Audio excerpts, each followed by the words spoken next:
Good evening. Today is Tuesday, June 1st, 2021. The time is 5 p.m. The regular meeting of the following will come to order.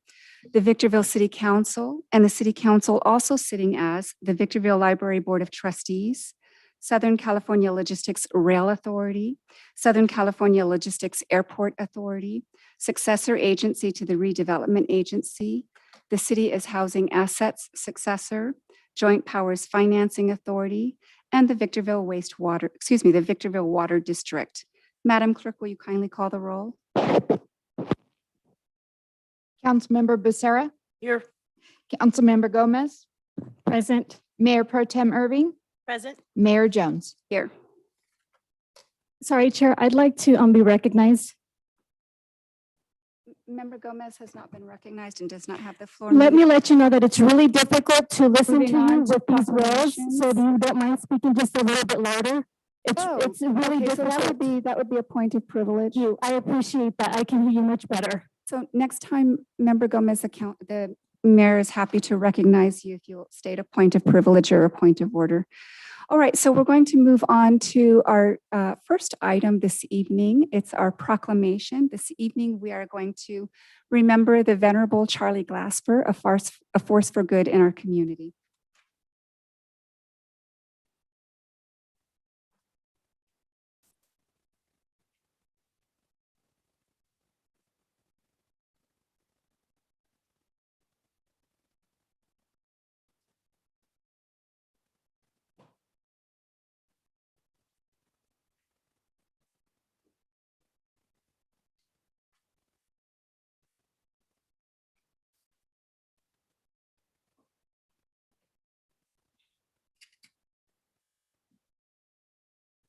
Well, good evening, ladies and gentlemen. With the passing of Charlie Glasper on April 23rd of this year, we lost a remarkable man who was of great consequence to the high desert. Charlie was a respected leader, true, but he was so much more than that. He was a caring soul. He worked steadfastly to improve the lives of others, to make our region a better place, a place filled with opportunity and prosperity for all. So strong was his passion to give back to his community that he served 3 terms on the Adelanto City Council. He was also elected as the Adelanto City Mayor. He was a trailblazer, becoming just the 2nd ever African-American to serve as mayor of a high desert city. Charlie's 28 years in the United States Air Force deepened his sense of duty and honor, character traits he lived out in his many service activities and his many endeavors to serve his neighbors. Evelyn, would you join me up here, please?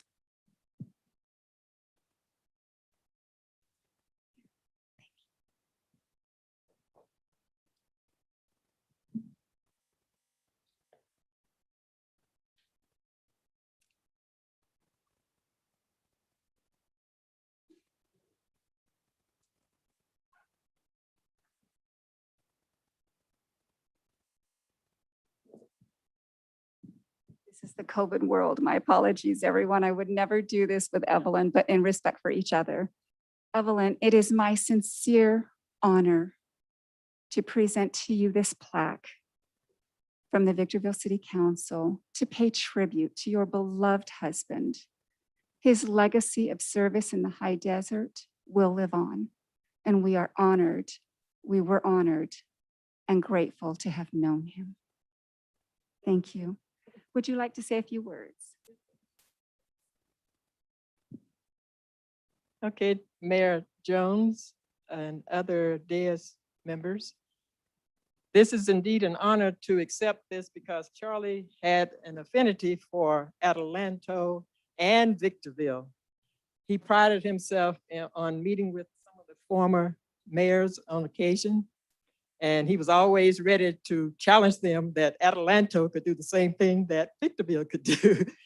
But saying all of that is just an honor for you to recognize him with this plaque because he did like Victorville as well. Thank you. And just one final thing for all of you who may not know, Evelyn and I had the good pleasure of working with her for years on the Board of Trustees with the Adelanto Elementary School District. Every time we had a board meeting, and if I said something about Adelanto School, Mayor Jones didn't hesitate to let me know that Victorville had schools in Adelanto's district as well. Thank you, Evelyn. Thank you, everyone. Oh.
All right, at this time, we're going to move on. Madam Clerk, are there any requests to speak for public comments for on-closed session items? I didn't receive any cards from the audience, but I do have one on Zoom, and it's Galaxy A12.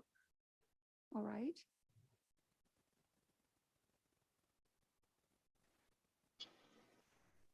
Good evening, Madam Mayor and Council. Can you hear me? Yes, who is this? This is Maggie Martin. All right, Ms. Martin, is this related to a closed session item? I think, have you guys had closed session? Because I just logged in a few minutes ago. Ms. Martin, we are at the time before recessing to closed session. Okay, so Your Honor, all the times that I've been coming to the council, I think I only spoke on closed session during closed session one time, and it was a long time ago. So I don't know if this is an appropriate time for me to ask if I may make a statement. Yes, certainly, Ms. Martin, as long as it's related to the closed session matter this evening. Actually, it's not. That's what I was curious about. I can do that in public comments. Madam Mayor. Right, so if we can do that during the regular session, that would be helpful, Ms. Martin. Thank you, Madam Mayor and Council. Thank you. Thank you. Madam Clerk? Those are all the speakers. Thank you. Public comment period is now closed. And now we're going to move on to the declarations for closed session items. Mr. DeBortnowski. Thank you, Mayor Jones. We have one closed session item this evening. It is real property negotiations pursuant to Government Code 54956.8. The property is property located at the airport, north of Air Expressway and west of Phantom. And the negotiating parties are Mr. Metzler on behalf of the Airport Authority and representatives from Sterling Capital Investments. To the extent there is reportable action, we will report that at the conclusion of the closed session or at the commencement of the 6 o'clock regular session. Thank you, Mr. DeBortnowski. We are now in recess to closed session. We'll return at 6 p.m.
Poor Gio.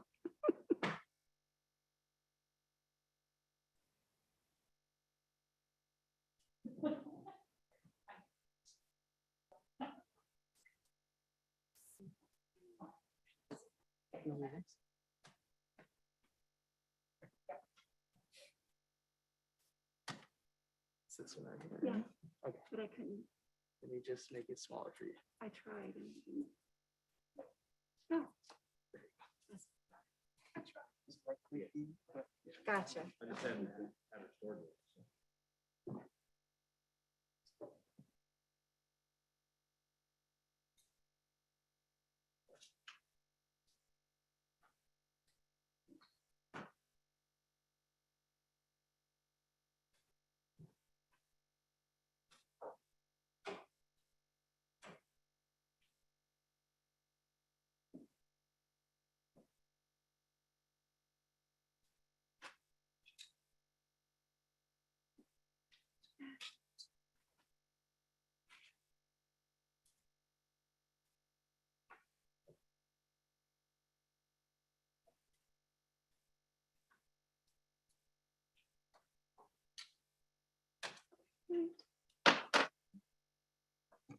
Good evening. Today is Tuesday, June 1st, 2021. The time is 6 p.m. We are resuming the open session of our regular meeting, the following of which will come to order. The Victorville City Council and the same council also sitting as the Victorville Library Board of Trustees, Southern California Logistics Airport Authority, Southern California Logistics Airport Authority, Southern California Logistics Rail Authority, successor agency to the redevelopment agency. The city is housing asset successor, Joint Powers Financing Authority, and the Victorville Water District. Madam Clerk, will you kindly call the roll? Councilmember Becerra, Here. Councilmember Gomez, Here. Mayor Pro Tem Irving, Present. Mayor Jones. Here. Thank you. We have a quorum. Mr. DeBornowski, are there any closed session announcements to be made? Thank you, Mayor Jones. Yes, we do have a closed session announcement this evening. We had closed session pursuant to Government Code 54956.8, dealing with real estate negotiations to deal with the price and terms of a lease transaction between Sterling and the Airport Authority. And by unanimous vote of the council, you decided to approve an assignment of the ground lease that was the subject of the discussion. Approve an assignment of that from Sterling International to HIG Realty LLC. And again, that was a unanimous vote of the council. There's no other further reportable action. Thank you, Mr. DeBornowski. All right, we're going to move on to our invocation by Pastor Dade Davis, followed by the pledge to our wonderful flag by Captain Wickham. Pastor Davis, are you with us? Yes, thank you, Madam Mayor.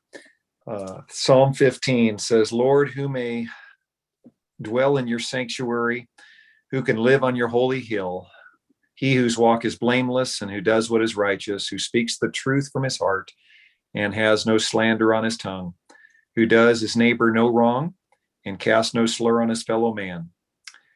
He who does these things will never be shaken. Would you pray with me?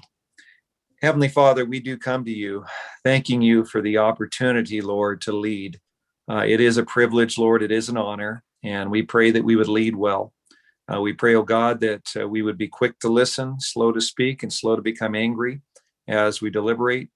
Lord, we pray that you would give us the wisdom to make decisions that are honorable to you, Lord, that don't tear others down, but build others up. And Lord, decisions that are in the best interest of our community. Lord, we do thank you for the city of Victorville, and many have spoken down about it over the years. Many have cursed it over the years, but we bless it tonight. And we speak prosperity and peace and strength and hope into our great city. And we thank you for placing us here. We don't think we're here by accident, but by divine appointment. So Lord, as you have appointed each of these council members to lead at this time, Lord, I just pray that they would lead with excellence. Be with them, Lord. Give them the wisdom, the strength, the unity, and the guidance they need as decisions are made. And be with each member of the public who may come to share tonight. Help them to put into words what's on their mind and heart, because we do want to hear what they have to say as well. God, thank you for our city. And Lord, may we be found faithful to do what you've called us to do here. In Jesus' name, amen. Amen. Captain Wickham. Please stand and join me in the Pledge of Allegiance. Face the flag. Ready, begin. I pledge allegiance to the flag of the United States of America, to the republic for which stands one nation, under God, indivisible, with liberty and justice for all.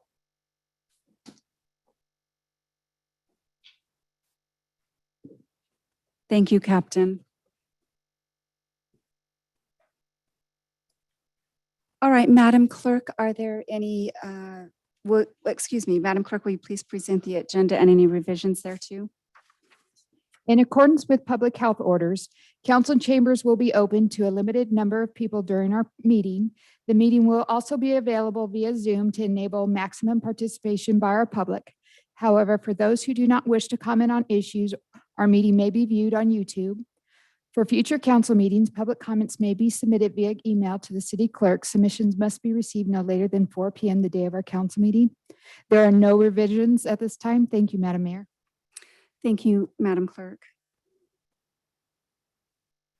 All right, council members, do any of you have any conflicts of interest to declare? Okay, seeing none, we're going to go ahead and move on. And Madam Clerk, before I do the introduction to public comments, do we have any requests to speak? We have no speaker cards in the audience, but we do have a few on Zoom. Very good.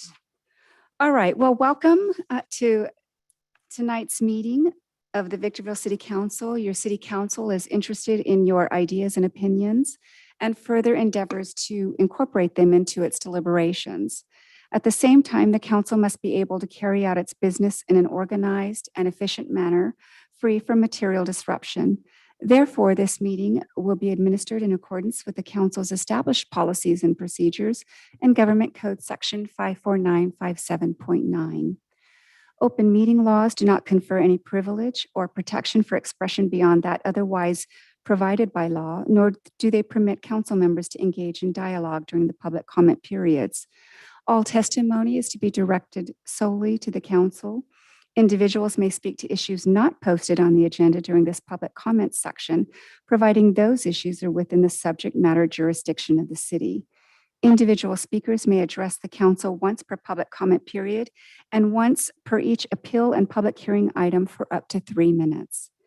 Whether attending this meeting in person or via Zoom, once comments are invited, the speaker will be called on by name, then recognized by the presiding officer. The speaker will state the item number or numbers that will be addressed, or that the subject is a non-agendized matter. For those attending by Zoom, please click the raise your hand feature located on the Zoom screen to be placed in the speaker's queue. Speakers are requested to comment as briefly as the subject permits. The presiding officer may decrease the time allowed for public presentation depending on a variety of factors, including the number of persons wishing to be heard. The presiding officer may also take a poll of speakers for or against a particular issue and may ask that additional persons speak only if they have something new to add. Audience members may not disrupt, disturb, or otherwise impede the orderly conduct of this meeting, and those who do so are subject to removal from the meeting pursuant to Penal Code 403. Your understanding and cooperation are appreciated. Madam Clerk, may we have our first speaker? The first speaker is Maggie Martin. Thank you. Good evening, Ms. Martin, and welcome. Good evening again, Madam Mayor and Council. Anyone, please?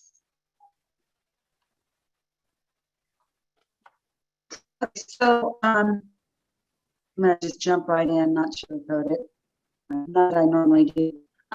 So I'm aware that Ms. Gomez had her EDD appeal here in May, and I would like to know if the administrative law judge issued his ruling on that yet, and assuming he will eventually, what's already happened or since then, I'd like to hear about that back from the council.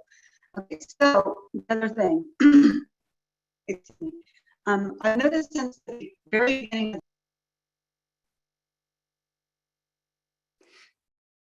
Ms. Martin, I don't know if we've lost you, but we've had somewhat of difficulty understanding the full of your comments. Are you still with us,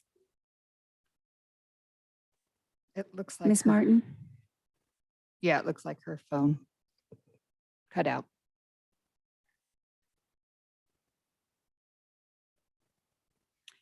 Let's see. Madam Clerk, is she with us? Yeah, we have to, I'm going to ask her to unmute again. All right. Oh. Huh. Okay, I will call the next speaker. Thank you. Miguel Soto Jr. Good evening, Mr. Soto, and welcome. Good evening, Madam Mayor and members of the council. Can you guys hear me well? Yes, perfectly. Thank you. Awesome. Alrighty. Well, I just wanted to comment on something, and more so put an idea, or maybe we could actually do this as a city. Has the city council ever considered working with other cities to tackle down issues that are affecting not just Victorville, but obviously other cities as well? Homelessness, mental health, and all kinds of civil liberties. Has the council considered doing that? I mean, if we were able to kind of do a collaboration between cities, Adelanto, Hesperia, Apple Valley, to tackle down let's, for example, homelessness solution, it isn't going to be costly, not just only on Victorville, but it would be more helpful if we have other cities contributing to that cause. And so I'm just like this today, we gave recognition to, may he rest in peace, to the former mayor of Adelanto. And I think there's an opportunity for us to be able to sit down with each representative of each city and discuss on problems that can be addressed here in the high desert. It's costly because we're doing it solely as a city, but if we have a collaboration of cities coming together and putting our own self-interest aside, tackling down these issues should not be as complex if we do this by ourselves. And so that's just something that I wanted to comment on and see if there has been any history of that or any momentum on that. But that's all. Thank you so much. Thank you, Mr. Soto, and you'll be glad to know that Victorville does enjoy a healthy and robust collaboration with our neighboring cities. Madam Clerk? Maggie Martin.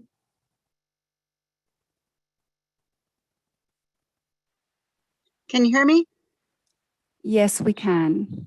Madam Mayor and Council, many apologies. I don't have any idea. I was in the mid-sentence and my phone, it did something weird. I have no idea. I apologize. So do you recall exactly where I left off or no? My apologies, Ms. Martin. I don't, especially because we just had a speaker. Okay, so I got through the EDD thing. So my other item was, I've noticed since the beginning of the Zoom meetings that Ms. Gomez shuts down her screen when not speaking. I suspect she closes down her Zoom screen when she's done so she can get on her other devices and talk or communicate with people outside of the meeting. Excuse me, in violation of policy and procedure. This may explain why she has to have the motions repeated to her as she is delayed coming back up on the screen because she's been preoccupied otherwise. During the May 11th meeting, she made some stupid remark about an agenda item, so I called her up on her cell during the meeting. She violated policy and procedure by picking it up, immediately saying, quote, "I'm sorry, I can't talk right now, I'm in a meeting," end quote. I didn't say anything, I just hung up. Then I texted the following to her, quote, "No education there," end quote, immediately followed by her text saying, quote, "F you," end quote. And then I said, "No," this is quote, "F you first and stay off your phone during the meeting." I am just bringing it up so the council and the public knows that this is how she disregards any rules, policies, or laws that she doesn't agree with. Thank you, Madam Mayor and Council. Thank you, Ms. Martin. Madam Clerk? The next speaker is Karima Abdul. Good evening, Ms. Abdul. Welcome. Hi, good evening, council. Glad to see that we're getting back in person. And I'm commenting today mostly in the hopes that Victorville will take a stance against hate. Today is the first month of Pride Month, so I look forward to Victorville flying the pride flag, and I look forward to Victorville standing with the LGBT community. Thank you. Thank you, Ms. Abdul. Madam Clerk? The next speaker is by phone. It's 909-301-2723.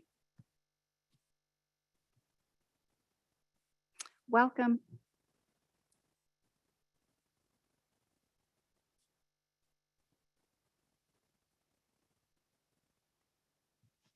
Madam Clerk, is that speaker with us? There they are.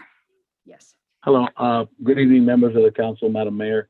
My name's Angel Esparza. I just want to chime in. So I'm looking at the, here at the introduction of the meeting and stuff, and the instructions on the join in via cell phone. It says right here in the asterisk, to provide a comment, press *9, raise hand. But inside your, that's on the website, but on your phone, it says *6 to mute and unmute. But it doesn't say to raise your hand, *9 on the phone. So I think there might be a little bit of confusion or lag when folks are trying to raise their hand via phone. So I just wanted to bring that up, and maybe we can add that into the instructions over the phone to raise the hand, press 9. That's all for this public comment on this section here. Thank you, Mr. Esparza. Much appreciated. Madam Clerk? Those are all the speakers. I would also like to speak as a member of the public. All right, Member Gomez, will you kindly proceed down to the podium? Sure.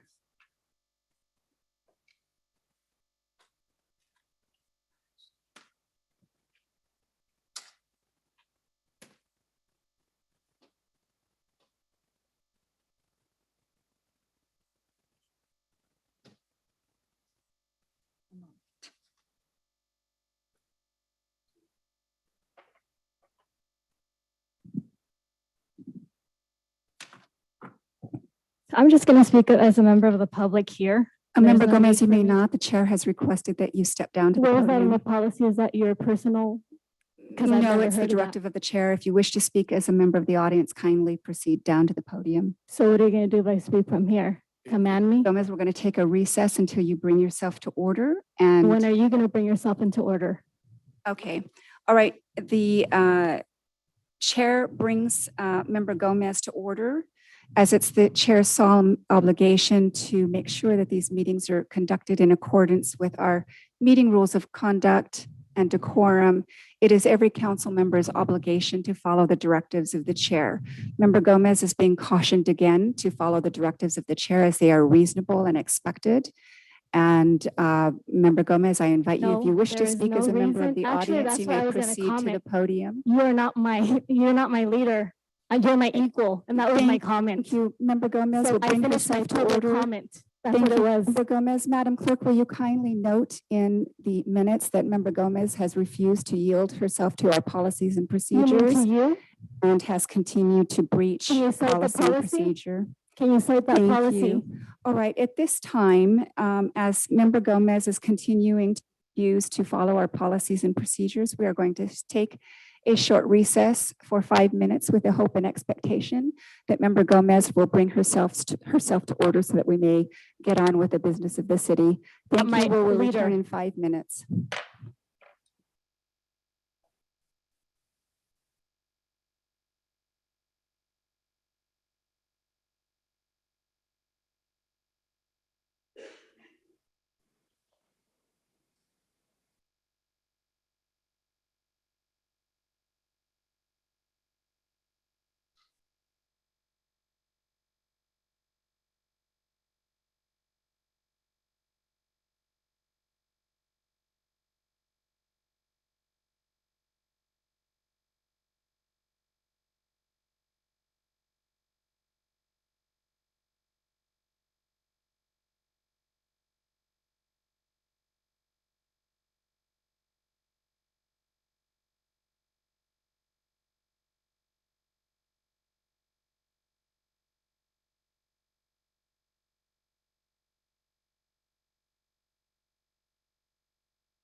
There we go. Thank you, Madam Clerk. We are back in open session. Thank you, everyone, for your patience. The chair calls again on Member Gomez, as she's expressed an interest to speak as a member of the audience. The chair invites her to do so by stepping down to the podium. The to be chair has heard. already, it's already been answered. I already told you I already spoke, so I don't need to speak again. My apologies, Member Gomez, you already spoke, or is there something that you wish to say as a member of the public? Again, I already spoke, so thank you very much. Thank you. Well, that's just utterly quite confusing to the chair, but we will go ahead and move on. All right, Madam Clerk, any other requests to speak? No other speakers. Thank you. With that said, public comment period is now closed. The chair brings the items back to the council. First business in order this evening is public hearings. We're going to begin with item number 1. This is award of a contract and approved notice of exemption to construction block walls and gates. Mr. Metzler.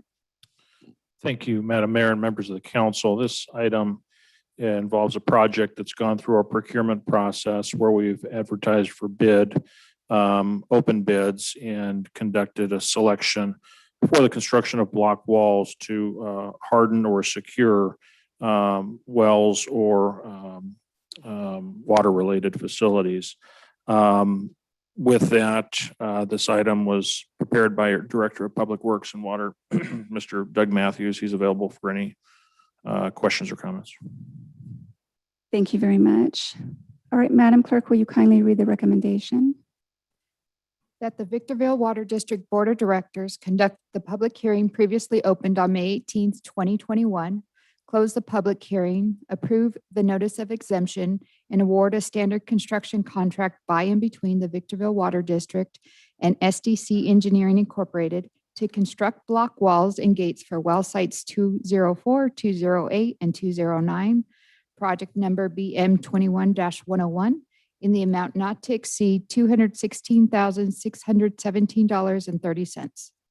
Thank you, Madam Clerk. All right, we're going to move on to technical questions for clarification, beginning with Member Becerra. Thank you, Madam Mayor. Mr. Matthews, if you would. Most of these well sites I was noticing on the picture, at least the 3 of them are already built and just needed to be secured, correct? That's correct. Okay, and probably at one time or another, all of them have seen some kind of damage and vandalism? Either vandalism or people living at the site or just, create. On the roof? Yeah, security issues even for our personnel going into the sites. Okay. That's it, sir. Thank you very much. Yes, thank you, Member Becerra. Member Gomez.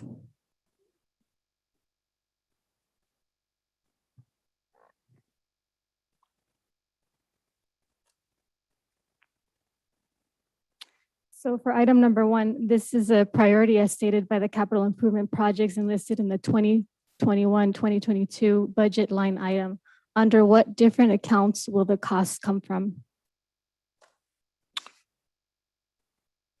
Madam Mayor and members of the council, the accounts are identified on page 7, right under the fiscal impact section.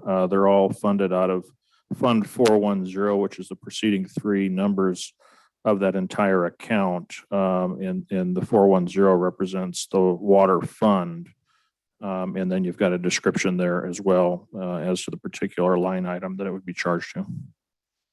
Okay, so 4100500-55060-74270 in layman's terms is the water fund, is that correct? That's correct. Okay, there's 2 other ones that were not illuminated. Is it a presumption that they're also water-based funds? Correct. Which ones are those, since there's only 1 water fund and the other 2 are what other funds from the water? There's 3 of them listed there. Yes, what are their names? Categories? They're all water funds. Okay, so they all have, we have 3 accounts under 1 fund. Correct. What's the category? There's, maybe I'm not asking the question for you to understand. I know it's coming from water, but typically it's either a subsidiary coming from storm drains, and then there's a difference between a fund and an account. So I distinguish these 3 as being 3 different accounts within the water account fund. Is that not That's correct. Yeah, but so they don't have any other names besides water. They have production security upgrade for well 209, the same for well 204, the same for well 208. So they're all production security grades underwater? Yes. Thank you. And how many incidents have been documented by the cities that have led to security breaches with the infrastructure? I don't have that number available. Do you have an idea? No, we just had a break-in this weekend, so it's random. There's no rhyme or reason to it. It could be any of our well sites, but the goal out of the master plan is to eventually secure all of our sites with block walls and steel gates and with some security spikes. Okay, so I remember the budget that we looked at the workshop, it had a justification. The justification is not in this reporting, so I'm going to assume the justification is the same, right? It's just not in this report. Correct. It's out of Thank the you. water master plan and it's in our rate study. Okay, I remember that. I have no further questions. Thank you, Member Gomez. Mayor Pro Tem Irving. I don't have any technical questions. Thank you. Thank you, Mayor Pro Tem, and the chair has none. We're now going to open the public hearing and take public testimony. Madam Clerk, are there any requests to speak? Yes, there is Miguel Soto Jr. Thank you. Good evening, Mr. Soto, and welcome. Good evening, Madam Mayor and members of the council. I just wanted to comment on the microphone. I couldn't really hear the speaker very well. So that's just something that I wanted to comment on. That's all. Thank you. Thank I'm you, not Mr. sure if I'm not sure if it was my Zoom or the microphone there, but I can barely hear Which council public- member was it, Mr. Soto? No, it was Madam Mayor, it was the person speaking, answering the questions. Thank you. Thank you. All right. Thank you, Mr. Soto. Thank you. Madam Clerk. There are no other speakers. Thank you. With that said, the public hearing is now closed and the chair brings this item back to the council and invites a motion from the Victorville Water District Board of Directors to adopt the staff's recommendation as it relates to points 3 and 4 on item number 1. If you So agree, moved. please feel free to say so moved. Moved. Was that Member Gomez? No, it's Leslie. Irving. Les, I'll second. thank you. We have a first and a second. We're now going to take discussion on the pending motion, beginning with the maker, Mayor Pro Tem Irving. I only want to say that it's really important that we secure our wells. So I'm glad that this item is before the council. Thank you. Thank you, Mayor Pro Tem. And Mayor Pro Tem, could I ask you to speak up? Sure. You're about as soft-spoken as I am. All right, thank you so much. All right. Thank you. Member Becerra. No, Leslie stole my notes. Thank you, Member Becerra. Member Gomez. Not at the moment. Thank you. And the chair has none. With that said, the discussion period is now closed. Madam Clerk, will you kindly take the vote? Councilmember Becerra, Aye. Councilmember Gomez, Aye. Mayor Pro Tem Irving, Aye. Mayor Jones. Aye. Motion passes. Thank you. So the Victorville Water Board of District Board of Directors has taken action in accordance with the recommendation laid out on the agenda. We're now going to move on to public hearing item number 2, award contract and approve notice of exemption to construct percolation pond overflow. Mr. Metzler. Thank you, Madam Mayor and members of the council. Out at SCLA, we operate and maintain a reclaimed water system that includes overhead storage to pressurize the delivery system.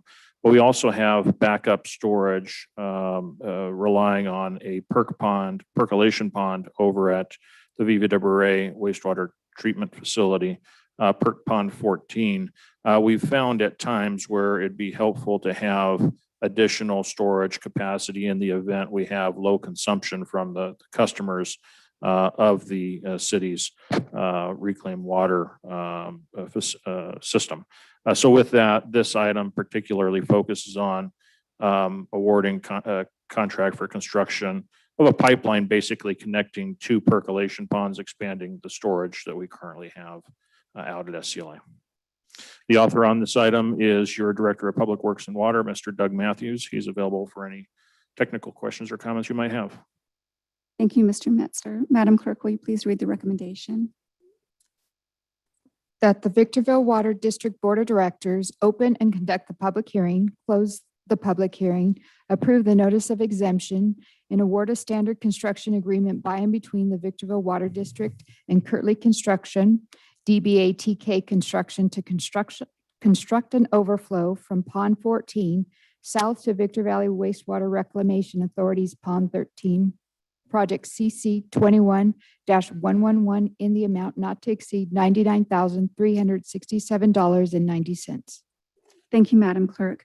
Technical questions for clarification as it relates to the staff report and the agenda item. We'll begin with Member Gomez.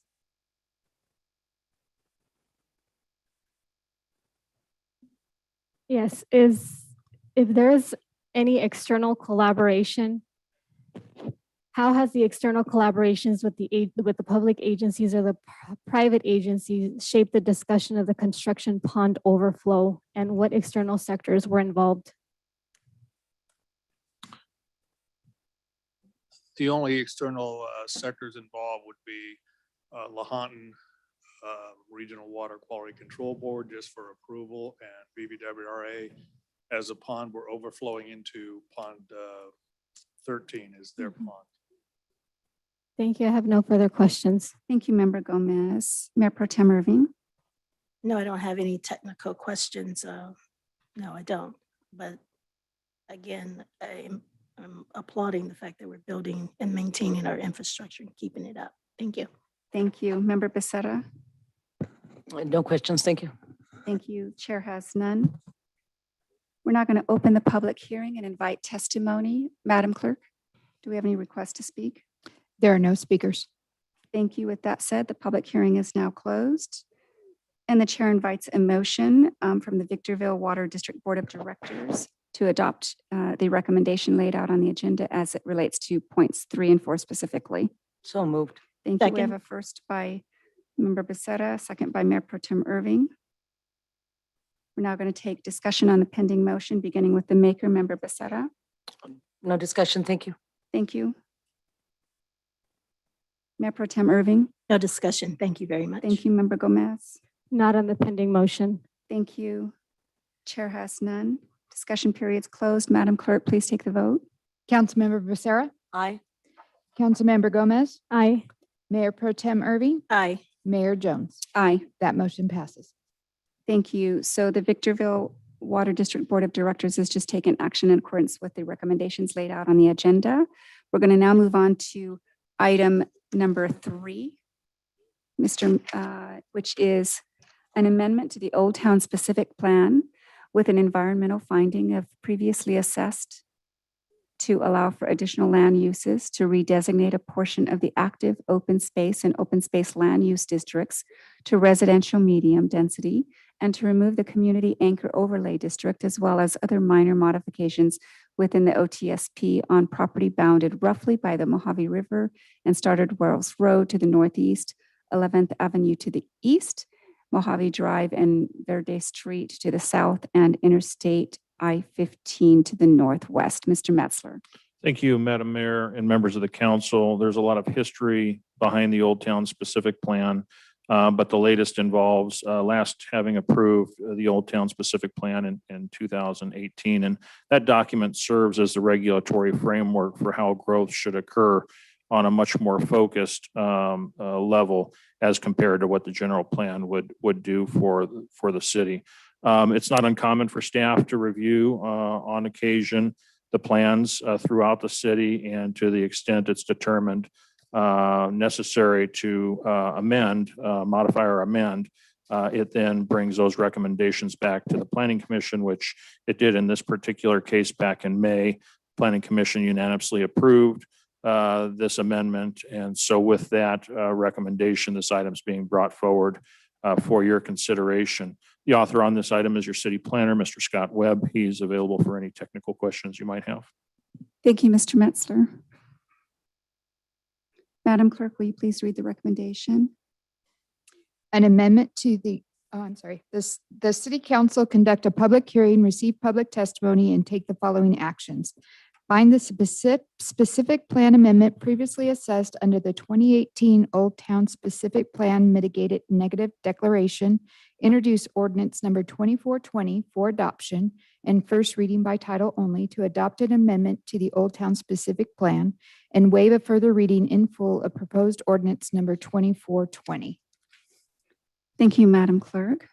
We're now going to move to technical questions for clarification. We're going to begin with Mayor Pro Tem Irving. I don't have any questions. Thank you. Thank you, Member Gomez. Yes. Single-family developments aids to assist families and attain affordable spaces without being susceptible to price gouging, as the city of Victorville has faced on numerous occasions. How specifically has the single-family development been unattainable when not merged to the larger multifamily developments? Member Gomez, this goes beyond the subject matter of this agenda item. Please move to your next question. The subject matter is the Old Town Specific Plan, and it's specifically targeting the merging of these two sectors, and that's what my question lies. That was not my take on the question, so once again, the chair asks you to move on. I understand that you don't understand the level of technicality that I'm using. I don't know how to reframe it. Member Gomez will refrain from attacking members of the council. You are attacking me. Member Gomez, move to your next question. So I'm going to ask this again in the same format. Perhaps and if Member totally Gomez different. rephrases it won't. You're breach not our letting me policy. finish. Let me finish. That's exactly what I'm going to do. You requested I reframe, and that's what I'm going to do. So in terms of looking at the residential density on the reporting, it does show that there's going to be two mergers specifically for the space open of districts and then the anchoring of these. How is it that these elements are now viable, whereas before they were not? Good evening, Mayor, Council. Regarding the change to add single family within the medium residential district, when this plan was adopted in 2018, it did not allow for single family residential development. And the goal was that area would redevelop and folks would want to build duplexes, triplexes, multifamily projects. However, over the past few years, we have had requests for property owners to just build a single family home. So given that these sites are small, conducive to a single family home, and we don't see developers coming in and consolidating parcels, making larger spaces to build a multifamily complex, we're requesting that the code add some flexibility so folks that own a property that want to build a single family home within that district, they can. And that's what this proposal would allow for that change to occur. Okay, and to change the open space and the space districts, which are public spaces, I want to understand what was the purpose of looking at Mojave River, the Mojave River, after the adoption of ordinance number 2417. Thank you for that question. When this plan was originally developed, the city still owns land north of Evadale Park. And the plan at that time was to expand more open space, possibly another park in the area. However, since then, the city's looked at other uses for the site, including a wellness center campus, a navigation center. So also, we found that the open space designation that it currently has is too restrictive for the property owners in that area that aren't the city. So this proposal would convert that open space area into the medium residential land use designation, which would allow both multifamily and single family if this was approved. How did the city become aware that the restriction for the property owners was the case? Was there a survey notification, or what was the know all about that? When the specific plan was originally developed, there was ample outreach to the public. However, in this case, due to the minor changes, we elected to rely on a government code section since this proposal affects more than 1,000 parcels. we opted to just do a 8th-page ad in the newspaper. And that was 10 days before the Planning Commission meeting and 10 days before the City Council meeting. Thank you. And then if you would please guide my vision to the page where the phrases open space land use district, active open space and community anchors overlay are delineated. They don't have a definition, so I don't have what to go by. Sure, on page 75 and 76 of the agenda, there's an existing land use map and a proposed land use map. Along the river, you'll see in the proposed land use map an area that's now changed to a yellow designation. That's the medium density district. That's changing from open space to medium density. And then there was an overlay district that's affiliated with the old junior high site on Forest and 7th. And there was just some confusion there. We thought that potentially that area could expand further west. So we've just removed the overlay district. It still allows for the same type of uses. So if that site were to expand beyond its boundaries, say it was repurposed as another school or a sports complex, that area would be able to expand and still be a permitted use beyond its boundary. And the community anchor is delineated as the blue areas on those maps. Okay, so just for clarification, page 75 and 76 are just images. They're not words that I can read off and try to garner some understanding, but you've described it as you've stated, right? Yes, I think when you printed that image, it may have cut the map off, but the online version has the full map. Thank you. I have no further questions. Thank you, Member. Thank you, Member Gomez. You're welcome. Member Becerra. Yes, Mr. Webb, thank you to you and your staff for helping the property owners downtown to either start building single-family residence or you said duplexes, right? And looking at Center Street between Union and 7th, there used to be a couple of duplexes in there. So taking it from the blue to the pink will allow them to put it back in there? Actually, the area between Center Street and 7th Street is designated as mixed use. Okay. And so it would allow for both commercial and residential. Good. So if we do go forward with a sports complex, they can put in other things across the street. Yes. Thank you very much, sir. Well put together. Thank you. Thank you. Thank you, Member Becerra. Chair has no questions.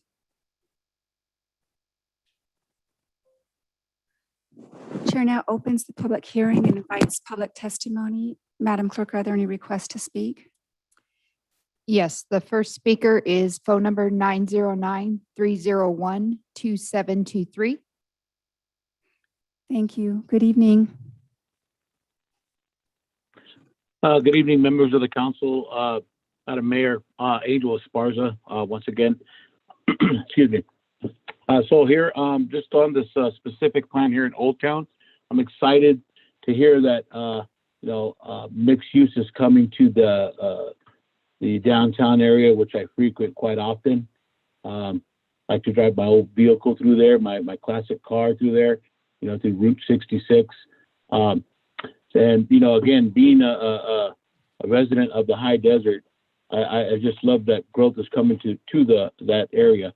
But being in the construction industry and being a union carpenter and a representative of the Southwest Carpenters Union, I can't stress it enough. When we're looking at specific plans like this and things like that, we see multi-family residential being built. Tract homes, and again, the open air mixed-use places. We see them all over the place. We find the underground economy being used to build these places. A cash pay industry that many don't see. It just looks like a regular construction site, but the cash pay industry is eroding a lot of the construction industry out in the open open areas like the high desert. Again, the general public fails to see it, but we can identify it. So I would urge, or I would like to recommend that the council taking a recommendation whenever we're building any of these multifamily and mixed-use residential duplexes or whatever you'd like to call them, if we could take into consideration of using a skilled trained workforce that, which would be like, the Southwest Carpenters. We have an accredited, state college accredited program here. Some of your city council members there are very well, and they know what we have to offer the high desert, and most importantly, the city of Victorville when it comes to building the communities that we live in up here. So again, we have over 600 members that live within Victor Valley area to be able to fulfill the construction needs for all these projects here, from everything from the floor to the drapes. And again, we'd love to put our local members to work. We'd like to start careers for local graduates. So please take this into consideration as we're amending and uplifting the Old Town specific plan. That's all I have. Thank you for your time. Thank you, Mr. Esparza. Madam Clerk.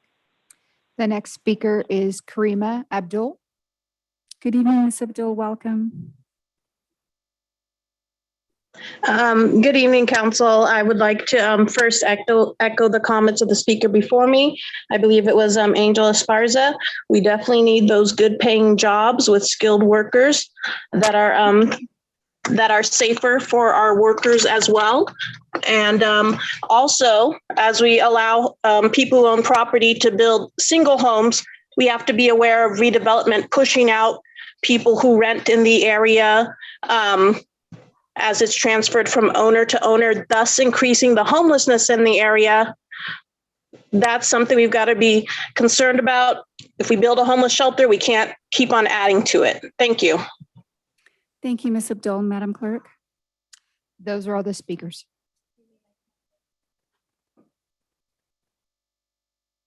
I'm sorry, Madam Clerk, I was distracted. There's a side conversation going on. No, there's no side conversations. You don't recognize There are me to no speak. other speakers. Thank you. Yeah, I would right, like to so- speak. Member Gomez wishes to speak as a member of the audience? Yeah. Yes. Thank you. Please step down to the podium.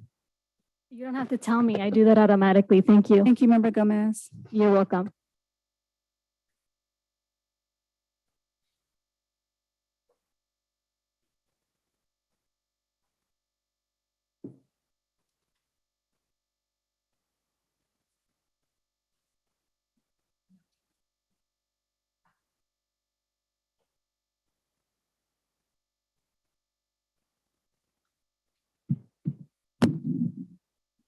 So my name is Blanca Gomez, and yes, I am a council member to the city of Victorville. And no, you can't cut me off. So don't try to, like you always do when I'm up there, because you are not my The equal. audience member will speak to So the floor of the anyways, council. I would continue. Okay, wait, So I Madam Clerk, forgot to kindly ask kindly the pause question when I was the up there at clock the for just a council. Please don't moment. interrupt me. The Please don't interrupt me. I'm going the to say my speaker question. the speaker will suspend. The chair just merely wishes to state, as the audience speaker said, that she was a council member. It's the onus is on the chair to now state that this public speaker is speaking without any authority as a council member, and she is speaking as a public member. Thank you. Please proceed, Ms. Gomez. Turn it on. Yes. I am a council member of the city of Victorville. Do you want to pause me so you can say it again? Because I am a council member speaking as a member of the public. Would you Thank like you. to do it again? Thank you. I'm glad that you made that clarification. Oh, Please it's been proceed. done. It's Please. been done. You have a big ego. That's all it is. So when I was sitting as a council member just a few minutes ago, I had more questions, but I forgot because I'm always arguing with you and you're arguing with me. You're my equal. You're not my subordinate. The audience You're not member will any speak to higher the than floor I of the am. council. My understanding that the staff meets several times a day with the community of Old Town specific plan to have participation. I'm not sure why we didn't have any of those communications in the forums with the individuals before we came here. So I don't believe that we're giving the opportunity to the people of that specific area to come in and continue to give their due diligence. And so my question to staff was, did we even give them that opportunity? Because that was not stated in the reporting. And I think when council goes ahead and makes a decision by 3 or 4 members, what we're doing is we're taking away the empowerment that we once gave to the individual since 1998 and told them we were going to do mixed use, and all of a sudden we're taking away their power. And so I don't think that's fair for them, and that's what I'm witnessing. Thank you, Ms. Gomez. Madam Clerk? Those are all the speakers. Thank you. Public hearing is now closed. The chair brings this item back to the council. Madam Clerk, will you kindly read the title of the ordinance? An ordinance of the City Council of the City of Victorville adopting an amendment to the Old Town Specific Plan with an environmental finding of previously assessed to allow for additional land uses, to redesignate a portion of the active open space and open space land use districts to residential medium density, and to remove the community anchor overlay district, as well as other minor modifications within the Old Town Specific Plan on property bounded roughly by the Mojave River and Started Wells Road to the northeast, 11th Avenue to the east, Mojave Drive and Verde Street to the south, and Interstate I-15 to the northwest. Thank you, Madam Clerk. The chair invites a motion. Second. Member Becerra, So moved. moving the staff recommendation.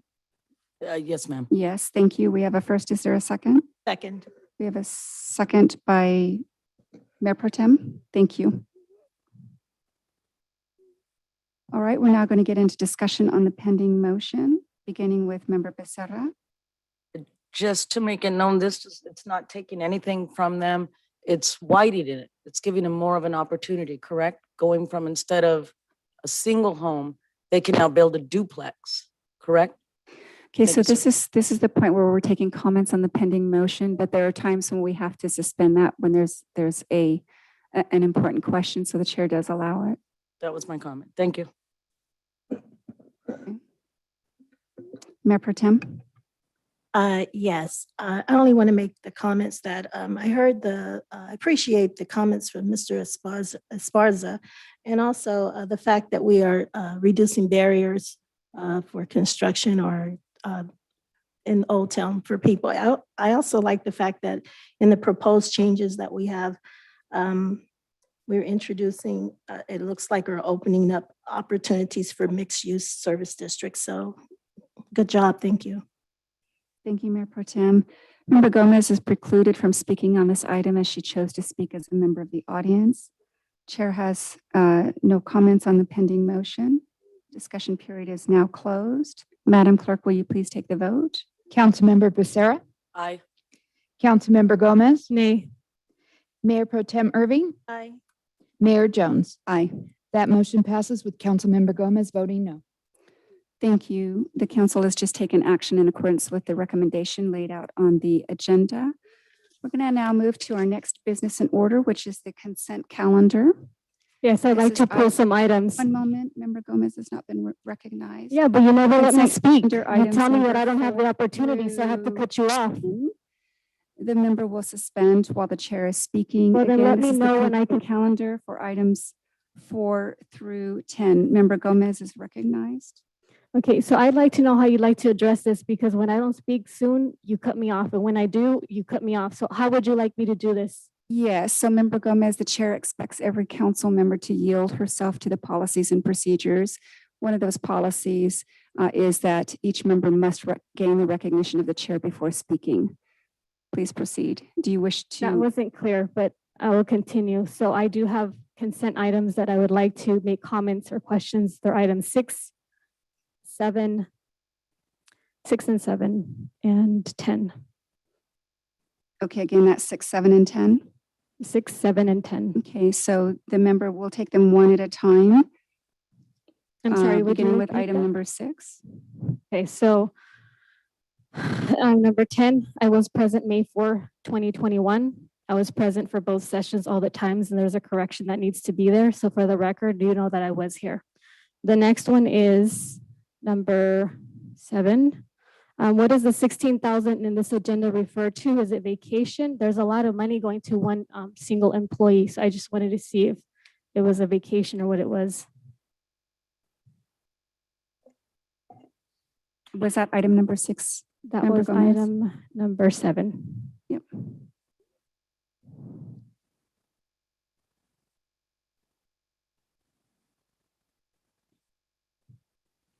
Mr. Metzler? Madam Mayor, members of the council, yeah, it does appear that item, I'm looking actually at page number 131.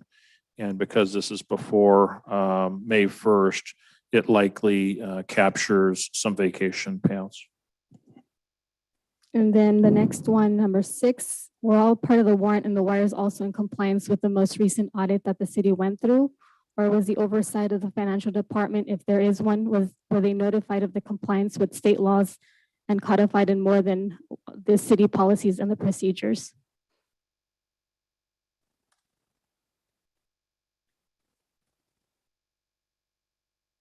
Mr. Metzler? That doesn't sound like a question to me. Can it be restated, please? Absolutely. Let me shorten it for you. Compliance versus conformity.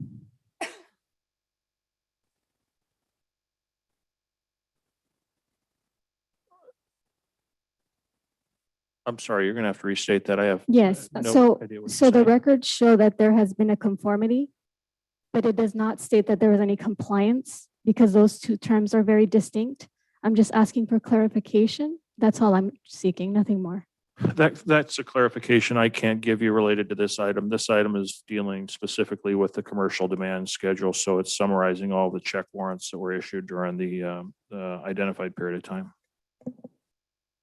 Other than that, I don't have any other questions or comments. Thank you. Thank you. With that said, Chair invites a motion. A motion is in order for the council.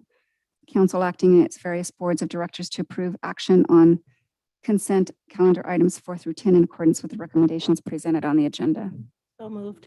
Second. Thank you. We have a first by Member Gomez. No, Leslie Irving. Oh, it was easier for me on Zoom. My apologies, Mayor Pro Tem. No worries. We have a first and a second by Councilmember Member Becerra. Thank you, Madam Clerk. Will you kindly take the vote? Councilmember Becerra, Aye. Councilmember Gomez, No on items 6, 7, 9, and 10. The rest, yes. Thank you, Member Gomez. Mayor Pro Tem Irving, Aye. Mayor Jones. Aye. Motion passes with Councilmember Gomez voting no on items 6, 7, 9, and 10. Thank you. So the council and council sitting in its various capacities has taken action to adopt the recommendations set out on the consent calendar items 4 through 10. We're now going to move to our next business in order, which is written communications. Beginning with item number 11. This is the initiation of proceedings to fix levy and collect standby charges for water improvement districts 1 and 2. Mr. Metzler. Thank you, Madam Mayor and members of the council. This is an item that we do routinely on an annual basis, and it's a procedural requirement where we have to take action to ensure that this assessment carries forward against properties in what's referred to as WID 1 and WID 2. In WID 1 is the former Victorville Water District boundaries. WID 2 is the former Baldy Mesa Water District boundaries. And it affects only properties that are undeveloped. Saying it differently, it only affects properties that are vacant properties that have benefit by being adjacent to public water system. And so effectively, there's a benefit charge associated with those properties to where it's easier for them to connect. And so in the case of WID 1, it's approximately $10 an acre is the charge, $15 an acre in WID 2. Your cost of service study does depend on these charges to be approved by the council. To the extent the council chooses not to approve this item, effectively, if we were to try to implement these charges, we'd have to basically start over the Prop 218 process all over again. And to the extent these charges were not in place, you'd effectively be asking your existing ratepayers to subsidize this benefit to property owners that are getting benefit of the water system being adjacent to their property. So with that, this is to actually initiate the process for those assessments to go into place. Your Director of Public Works and Water, Mr. Doug Matthews, is the author on this item. He's certainly available for any technical questions or comments you might have. Thank you very much. Madam Clerk, will you kindly read the recommendation? That the Victorville Water District Board of Directors approve resolution number VWD 21-003, authorizing the district to initiate proceedings to fix, levy, and collect standby charges for Water Improvement District 1 for fiscal year 2021 through 22. Approve resolution number VWD 21-004, authorizing the district to initiate proceedings to fix, levy, and collect standby charges for Water Improvement District 2 for fiscal year 21 through 22, and set July 2021 as the date for the public hearing for the purpose of hearing arguments for and against determinations to fix, levy, and collect water standby charges as set forth in the aforementioned resolutions. Thank you, Madam Clerk. Now going to move on to technical questions for clarification, beginning with Member Becerra. Thank you very much, Madam Mayor. Mr. Matthews, these are charges already for property that's already under the district, correct? VW1, VW2. That's correct. Okay. So if, that I know of, we haven't had any complaints that they are upset because there's water there waiting for them? No, not to my knowledge. Okay. And then not approving it, the Victorville residents would have to pick up the cost to get them water 3-4 years from now. Correct. It would go into the cost of service for all ratepayers. Okay. Thank you, sir. No further questions.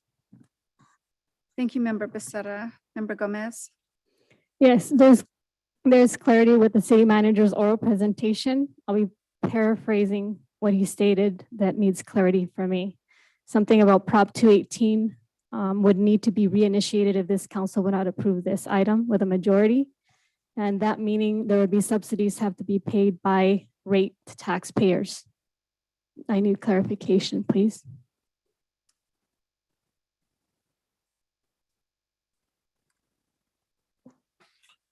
Yeah, I think you actually said it fairly close to accurate. Effectively, this item would be, to the extent the city council chose not to approve it and a city council later down the road wanted to require these benefit assessments to be in place, you'd have to start the whole Prop 218 process all over again. So it's important that we continue this assessment, or to continue this assessment, it's important to approve this item tonight. Okay, and what percentage is the rate and for how long? I heard you say with $110 for the, I suppose for the year reading the report, with $215. Is that what we're going for yearly? That's what we're proposing this year, and that amount hasn't changed as long as I've been involved with this. So it's been a standing amount, either 10 or 15, depending upon which district you're in. Like the water charges or the water study rates, is that the same thing that's going to be proposed in terms of its studies here? So what's the No. length term, 5 years? No, this is completely different. This is something that has to be dealt with annually.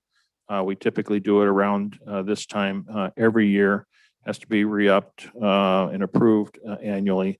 It's not a part of the rate. This is a benefit assessment that's really connected to the benefit of public infrastructure that's available and adjacent to undeveloped properties.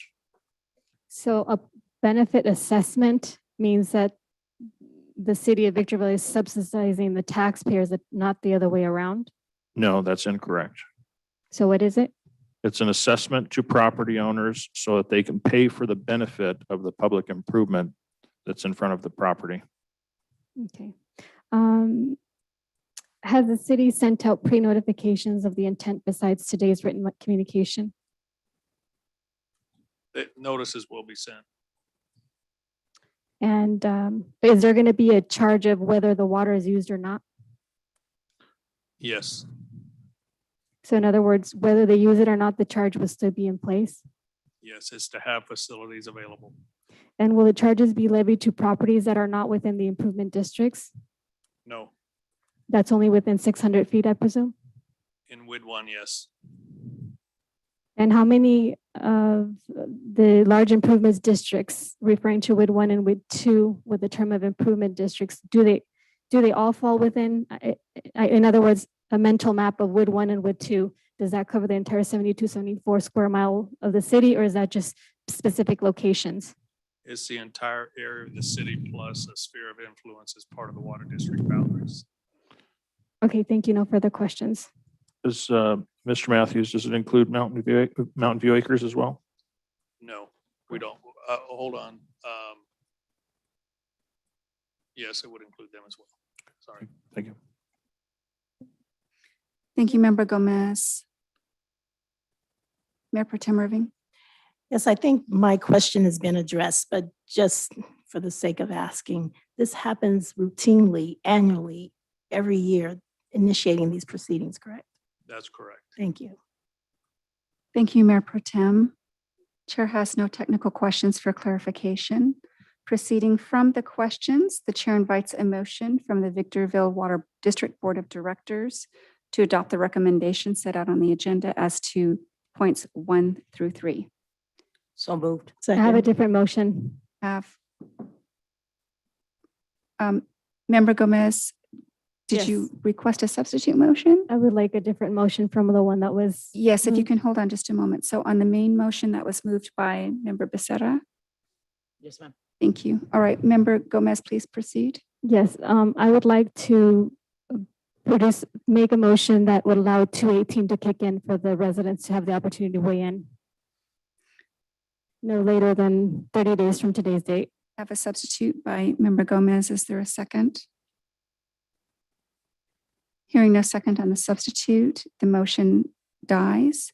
We're going to now move back to the main motion as offered by Member Becerra. Is there a second to that? I second that. Thank already, you. We but have a thank you. second by Mayor Pro Tem Irving. Thank you. We're going to now move to discussion on the pending motion, beginning with the maker, Member Becerra. No questions or comments. Thank you. Thank you. Mayor Pro Tem Irving. No comments, thank you. Thank you. Member Gomez, comments on the pending motion?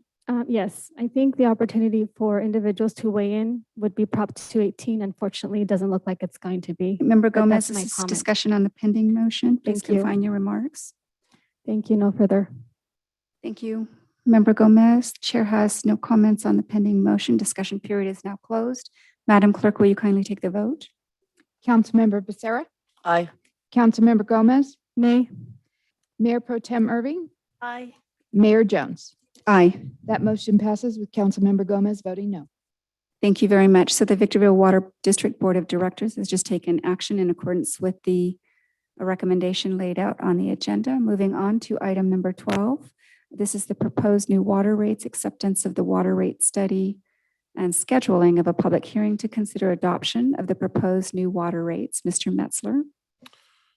Thank you, Madam Mayor and members of the council. This item is brought before you as the second step resulting from having presented to you on May 11th the actual rate plan for the Victorville Water District. And as discussed at that meeting, the rate plan basically it studies the cost of the service to provide water services to the ratepayers in Victorville, and then establishes a revenue structure, a rate plan, and a rate design to make sure there's fair, equitable rates charged to all of the different customer classes. So with that, this item is being brought to you, requesting your acceptance, and presuming the council accepts that rate plan, then the process would be started. Also a 218 compliant process where we would effectively then mail out ballots, conduct a public hearing at a later date, July 20th to be specific, where we would actually count those protest ballots and then consider placing in effect the new rate plan. So with that, staff author on this item is Doug Matthews, your Director of Public Works and Water. He's available for any technical questions or comments you might have. Thank you, Mr. Metzler. Madam Clerk, will you please read the recommendation? That the Victorville Water District Board of Directors accept the water rate study, adopt resolution number VWD 21-005, setting July 20th, 2021 as the date for public hearing for proposed new water rates, and authorize Victorville Water District staff to mail Proposition 218 notices of public hearing and proposed new water rates to affected property owners. Thank you, Madam Clerk. We're going to move on to technical questions for clarification, beginning with Member Gomez. Yes. Has the city tested the ratepayers' opinion, or will that be occurring on July 20th with Prop 218? Well, we will mail notices out this week, so they'll have the opportunity to render their opinions. Okay, and how much effort does the city of Victorville place for 218 and those notifications that are going to be sent in those envelopes? Are they clearly delineated with a yes, no vote for increase of water rates? The directions on how to protest are clearly identified in the notice of public hearing. Would you say, I've read those in layman terms, would it be clear? I've had people tell me that they're unsure of what it means. So I don't know if we changed the layout from last year to this year, or is it the same layout? If it is unclear, it's pretty explicit in there. We provide numbers to be able to call, and we'll be happy to explain any of it to them. Okay, and when was the last time we had probably some kind of workshop, which was not a special 24-hour consideration of meeting for new proposed rates? For this one, the last meeting was May 11th. Was that the special meeting, 24-hour? It was, I believe it was a special meeting. It was a workshop. Yeah, my question was to not include the 24. So I would assume that nothing before that has come. Is that the case? The workshop was the first meeting we had to discuss the proposed new rate structure. Okay, and when can the public expect the public hearing to commence for this item? It's on July 20th. Okay. Has the city sent out pre-notifications of his intent, like maybe put something 1/8 of a paper, a notification on the paper, or is that just going to happen like you had stated earlier? It's going through the public notices that are required by law. And has the city, are there any passages of board approvals? What's the threshold for the 218? 50 plus one votes, 50% plus one. And is that also whether or not they use the water, they still get charged? Is that the same concept? It's to all of our ratepayers. So any resident receiving water service at the city of Victorville. So again, it's whether they use it or it's not. Yeah, well, actually, we already talked about it's also based on a consumption level. So I remember. Thank you. No further questions. Thank you, Member Gomez. You're welcome. Mayor Pro Tem Irving. No, I don't have any technical questions. Thank you. Thank you. Member Becerra. Mr. Matthews, these are rates for water that we use as residents, correct?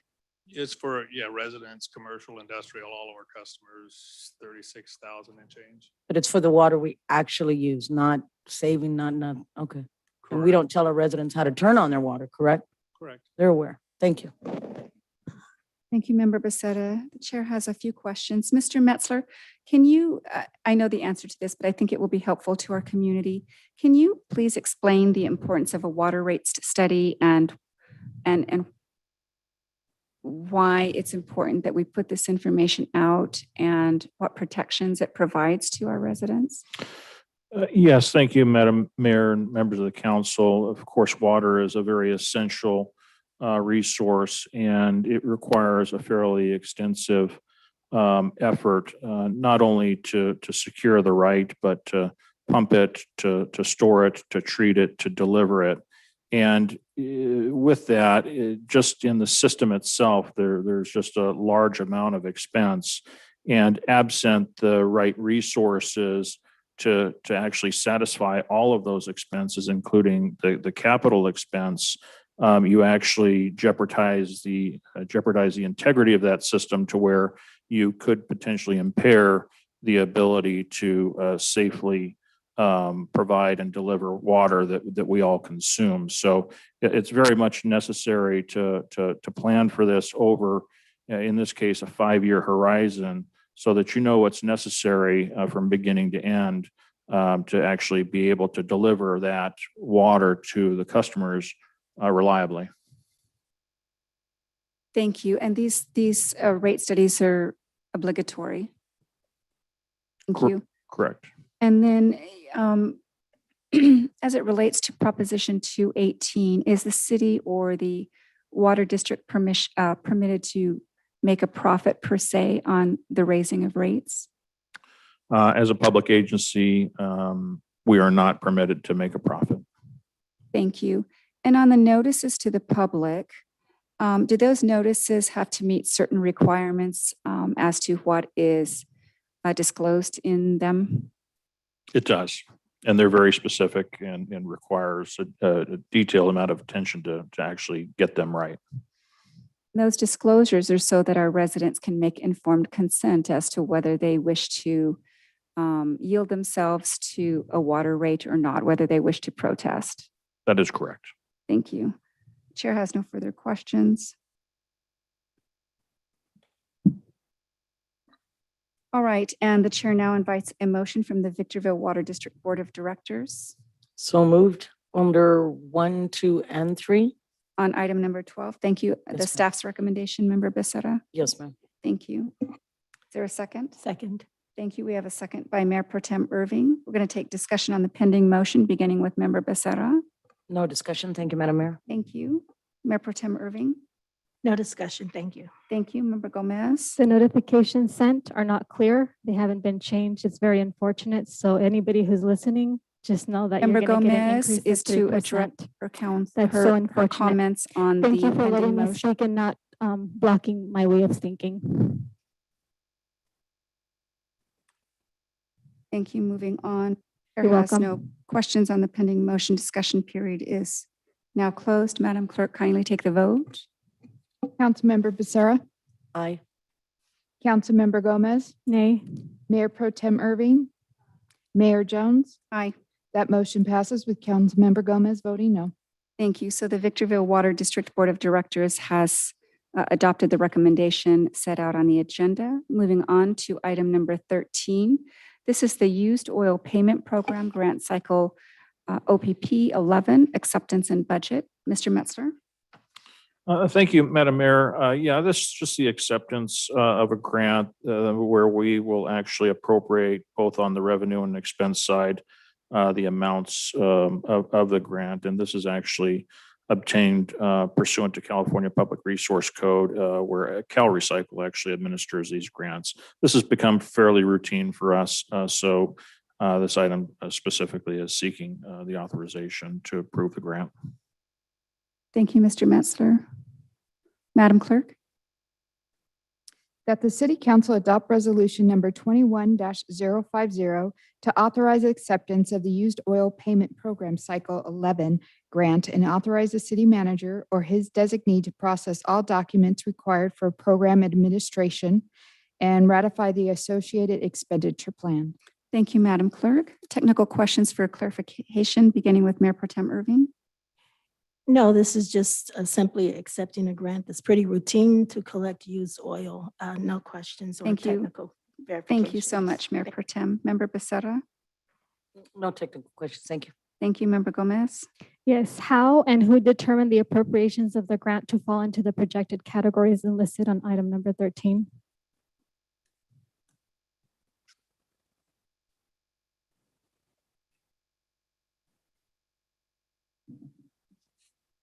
Yeah, that determination on which categories they're in is done by staff based on the needs to have a well-run functional program. Did you say done on a functional program? Pardon me? Did you say done on a functional program? To have a well-run program. Okay. And are there other potential categories that are not listed that may qualify for the appropriations? No, those are the three. And are there other categories that were not considered for any other reasons that are not listed? Okay. And what accounts listed are attached to what funds that are being impacted by the OPP Cycle 11 grant? I'm sorry, I missed that question. Yes. What accounts listed that are attached to what funds are impacted by this grant? Yeah, I don't have all the account numbers in front of me. They're listed on the staff report, though. What the names of them are, I don't really have in front of me, but they're under our solid waste program. So there wouldn't be supplies, advertising, and contract services, right? Because that's subcategorical. Yeah, supplies, advertising, and contract services within there. They're all accounted for in those accounts. I'm sorry, the last part was what? They're all accounted for in those accounts. Okay. And does the grant portion of the cost also subsidize or apply to sliding scale for paying customers of the city's household hazardous waste? I don't know, maybe I was muted. Let me repeat my question. Does the grant portion of the cost also subsidize or apply to sliding scale for paying customers of the city's household hazardous waste collection, the Center for Recycling and so forth? I can ask it a different way. So what I'm getting to is we're getting a grant and I believe that we're subsidizing the cost and I believe the customer comes in free, but I don't know. So I'm making an assumption that the customer comes and pays a slight fee that's subsidized by these kinds of grants. So I made two assumptions. This grant will essentially allow you to take care of your used oil and filters at no cost. At no cost, thank you. No further questions. Thank you, Member Becerra. And just I know that Mr. Matthews said that the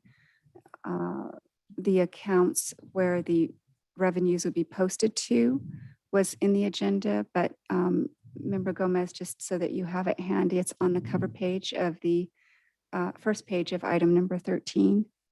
My question wasn't understood. I had three different questions. Thank you, Member Gomez. The chair was trying to be helpful. Chair has no questions. We're now going to look at a motion on this item. So moved.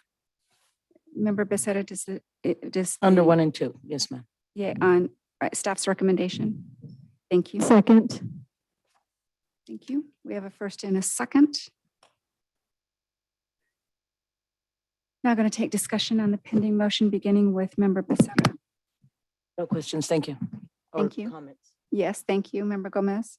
Yes, my question was understood by Doug Matthews. My question was not understood by the chair. This That's is my clarity. discussion on the pending Thank you. motion. No Member further questions. Gomez will yield herself. Thank you. Mayor Pro Tem You're Irving. welcome. No questions. Thank you. Thank you. Chair has no comments on the pending motion. Discussion is now closed. Madam Clerk, kindly take the vote. Councilmember Becerra, Aye. Councilmember Gomez. Yes. Mayor Pro Tem Irving, Aye. Mayor Jones. Aye. That motion passes. Thank you. So that council has just taken action in accordance with the recommendation posted on the agenda. We're now going to move on to item number 14, amendment number 6 to the waste disposal agreement between the County of San Bernardino and the City of Victorville. Mr. Metzler. Thank you, Madam Mayor and members of the council. The County of San Bernardino owns and operates a landfill system throughout or at locations throughout San Bernardino County. And we're familiar with the landfill here just north of Victorville that is owned and operated by the county. And it's part of a countywide system. The county does contract with entities, including municipalities such as ourselves, for the use of that landfill. So for locally sourced materials, if not going to the material recycling facility or our composting facility for food waste, we do haul waste to the county landfill. Our relationship is memorialized by what's called a waste disposal agreement, and that's typically a 5-year agreement with the county. The current contract has a term that expires at the end of this month. I, along with other managers throughout the county, have been working with the county to extend this contract or get a new contract for a new 5-year period. The rate that was negotiated with the county amongst the managers has been reduced slightly from $39.12 a ton to $38 per ton. This contract does include provisions where the county can recover inflationary costs. This item is one of a multitude of components that makes up the solid waste rate that we actually charge our customers. So even though that this is a decrease in the actual charge at the gate, the tipping fee, if you will, at the landfill, it's not to suggest that the collective rate will go down. There's a number of other factors that factor into the collective rate, including the recycling costs and the hauling costs. But in this particular case, there is a decrease in the charge cost to deliver to the county landfill. So with that, if approved tonight, there's a deadline set to where I believe next week, all of the other cities participating in this need to approve. It'd be the goal of the county Board of Supervisors then to visit this item on June 22nd to approve this document. So with that, the author on this item is your Director of Public Works and Water, Mr. Matthews. He's available for any technical questions or comments you might have. Thank you. Madam Clerk, will you please read the recommendation? That the city council authorize the mayor to execute amendment number 6 to the waste disposal agreement between the county of San Bernardino and the city of Victorville. Thank you. Technical questions for clarification, beginning with Member Becerra. Thank you very much. Either Mr. Matthews or Mr. Metzler. This is just for the trash, correct? This is not for the truck that hauls it to the landfill or our green and blue buckets that are out there that we put our trash in and the possible food waste bucket that we're going to probably need or get because of state law, correct? This is just for the tonnage delivered to the landfill. Okay. So, and that is a different agreement we have with Burtech. We have another agreement with Burtech to handle what we call the hauling aspect of it, or in the case of the MRF, the recycling aspect. Okay. Thank you, sir. I thought it was one and the same, but it's two separate entities. Thank you very much. Becerra, Member Gomez. When the interorganizational networks met, meaning the municipalities and the county, was there a clear understanding of how the county would be able to recover inflationary costs? And if you don't mind, would you share it openly with the council?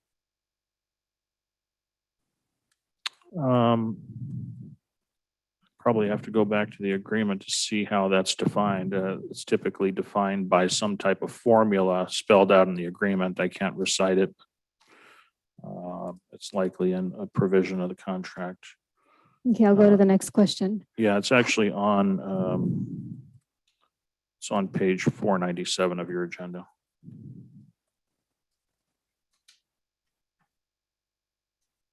Thank you. How does this item translate to savings to our rate payers throughout the years? Well, it's a lesser cost in this particular case for the hauling aspect of it. So if all other costs are held constant, then in theory, it's safe to say that the cost will go down, but there likely are other costs such as the hauling cost, the cost to deliver that go up. So effectively, this reduction can help offset any cost increases that may occur on other elements of the collective rate. So put another way, are you talking about subsidizing? No subsidizing. So how does it lower the cost if there's no subsidy? Is it a discount? There's no discount. Okay, This is a I'm sorry, negotiated before you rate that's continue, less. I want to just kind of give you my train of thought and why I have to ask this question. When you said it was 39 with 12 cents and it went down to 38, that almost looks like a discount. And it sounds like it's a subsidy that we're going to allow for rate taxpayers or rate payers to not to contribute as much, but I don't know. Madam Mayor, it was a negotiated rate, and one of the positions taken was given the municipalities agreement over a long period of time, such as the 5 years, that it should try to achieve from the county the most favored rates. So we were able to identify other rates that were being charged to non-WDA participants. And so as a part of the negotiation, the county agreed to charge us a lesser rate. My next question is, does the rate stability, hold on, let me read my question. Does the rate stabilize the city's prospect? There's something about 2002 that I read about modifications that occurred in 2002. So my question is, how did the modification of the contracts between these multiple entities create a stability?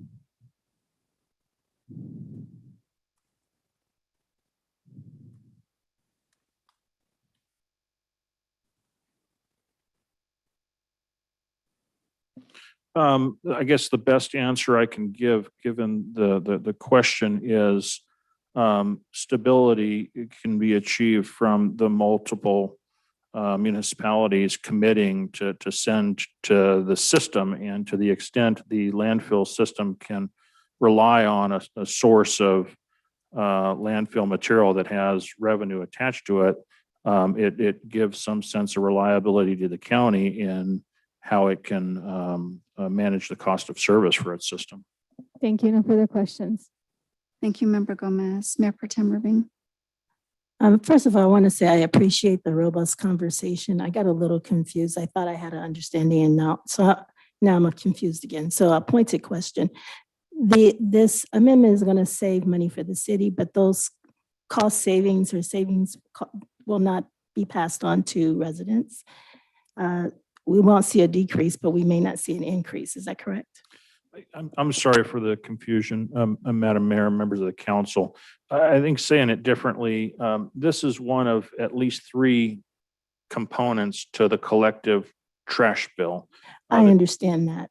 And so this is not the largest of the cost centers. In fact, this is probably one of the smaller cost centers. So I think what I was trying to illustrate there is even though we're seeing a decrease, there's 2 other cost centers that make up the whole rate that unless you see a decrease on those cost centers, this decrease will likely help offset those Very other good. cost centers. I appreciate the clarification. Thank you.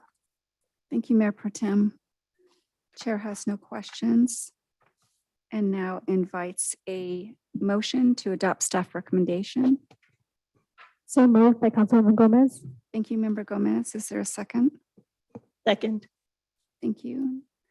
All right, we're going to take discussion on the pending motion, beginning with the maker of the motion, Member Gomez. None at the moment. Thank you. Mayor Pro Tem. No discussion. Thank you. Thank you, Member Becerra. No discussion. Thank you. Thank you. And the chair has none. Discussion is now closed. Madam Clerk, will you kindly take the vote? Councilmember Becerra, Aye. Councilmember Gomez, Aye. Mayor Pro Tem Irving, Mayor Jones. Aye. That motion passes. Thank you. So we've just taken action in accordance with the recommendations set out on the agenda. Moving on to item number 15. This is the Old Town Septic to Sewer Conversion Project, right-of-way services. Mr. Metzler. Thank you, Madam Mayor and members of the council. One project that we're looking forward to getting underway is and with the hope of ultimately improving water quality, especially in that area that's underlying the Old Town community in Victorville. This item is really intended to bring on some external help to help us manage a conversion project, which would effectively authorize and cause for the construction of sewer connections to those that are actually in areas where there's septic systems treating their waste. So this item basically brings on professional service, not only to make contact, but also to do the investigative work, identify a scope of work in terms of the physical improvements that need to be done. And also, if we are successful in making those conversions, the larger part of this program actually offers a two-year rate pass on sewer services for those that are actually going through the conversion program. So with that, your city engineer, Mr. Brian Gangler, is the author on this item. He's available for any further questions or comments you might have. Thank you, Mr. Metzler. Madam Clerk, the recommendation, please. That the City Council approve Amendment Number 1 to the Consultant Professional Services Provider Agreement with Dawkin Engineering, updating the fee schedule and increasing the total cumulative not to exceed amount $75,000 to $100,000 for on-call right-of-way acquisition and appraisal services. Thank you, Madam Clerk. Technical questions for clarification as it relates to the staff report, beginning with Member Becerra. Mr. Metzler, so that I read this right, zero cost to the property owner to connect from the house to our sewer main, correct? That is correct. And then 2 years of monthly bills, like you said, would be diverted. And all this is just in the old town because of the area and the septic we have down there, whichever ones are still on septic. Correct? That is correct. And that area was particularly identified because there's locations throughout Old Town where as little or as shallow as 20 feet, you can run into groundwater. Oh, because of the river downtown, right? That's correct. Okay. All right. Thank you very much. No further questions. Thank you, Member Becerra. Member Gomez. Is the storm drains utility fee study, will there be an opportunity for protesters to decrease their ability to pay more fees based on ballot votes or counts? I believe that question is related to the next item. Is it? So Yes, we're on item number 15, Member Gomez. 15, okay. So will road closures and street hindrances in the major arterial streets and the minor paths be affected for the everyday citizen? I'm sorry, this microphone is going out. So let me start all over. Will road closures and street hindrances in major arterial streets and minor paths be affected for the everyday citizen? And what is the city going to be doing to minimize its impacts when it comes to times of days and barriers erected before construction commenced to aid in its awareness? There's none contemplated at this time, and to the extent as a part of the scope of work, traffic control is identified, there'd be a traffic control plan developed to mitigate any roadway issues. So am I understanding correctly that there will, or it's just, it hasn't been something that we've thought about? It's not that we've thought about it. We're not at that stage yet. And to the extent there are property owners that agree to participate in this program, there would effectively become a design and scope of work developed for each property. There's going to be a case-by-case situation, but to the extent that there is an effect within the public right-of-way that requires traffic control, that'll be identified as a part of the scope of work and accordingly mitigated. Thank you, Mr. Mister. And Member Gomez, this item has to do with an approval of an amendment to the consultant professional services agreement. So if you would kindly confine your comments to or questions to the agenda item. Yeah, I've confined them to the old town, the 2 septic sewer conversion project right-of-way services. For Gomez, but specifically we're dealing with the amendment. So if you could tailor your comments or your questions. What protected measures or indemnifications will the right-of-way documented that the city or Durkin Engineering present to private property owners be held? Okay, we're going to move on. Please proceed to your next question. We're talking about the amendment to the consultant professional services agreement. Durkin Engineering is the consultant and the city of Victorville is the one that's playing into. I'm sorry, you don't understand my questions. Member Gomez, the chair does. Although I do have to say I'm having some difficulty. Sometimes your mic is a little staticky, so I'm wondering if anyone in the back could take note of that. All right, so Member Gomez, will you repeat the question again? Yeah, so this is within the scope of the question that relates to the Old Town Septic and Sewer Conversion Project, which is the right-of-way services.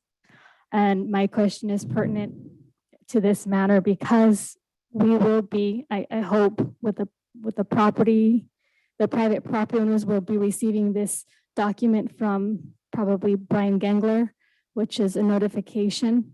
And within that notification, my question means, what are we doing to protect or to create measures within those guidelines so that they're aware that it's not unsafe for them to agree so that we can have this project ongoing?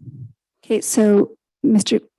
Just one moment, please. So Member Gomez, that question is related to the larger project, but what we're taking up right now is the amendment number 1. And so again, I'm going to have you either rephrase that question to relate specifically to the amendment or move on to your next question. So would you mind pointing out what you're referring to on what page so I can look at what you're meaning because I don't understand. Yes, of course. So looking at the agenda itself, item number 16, the subject matter is amendment number 1 to the agreement.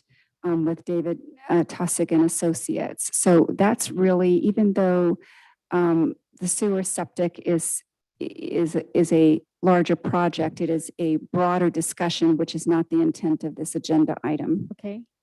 So I was asking questions on number 16 and I was told that we were on 15. So I will go Excuse back me, to my 16. apologies. I My apologies, don't Member Gomez. I understand. misspoke. Item number 15.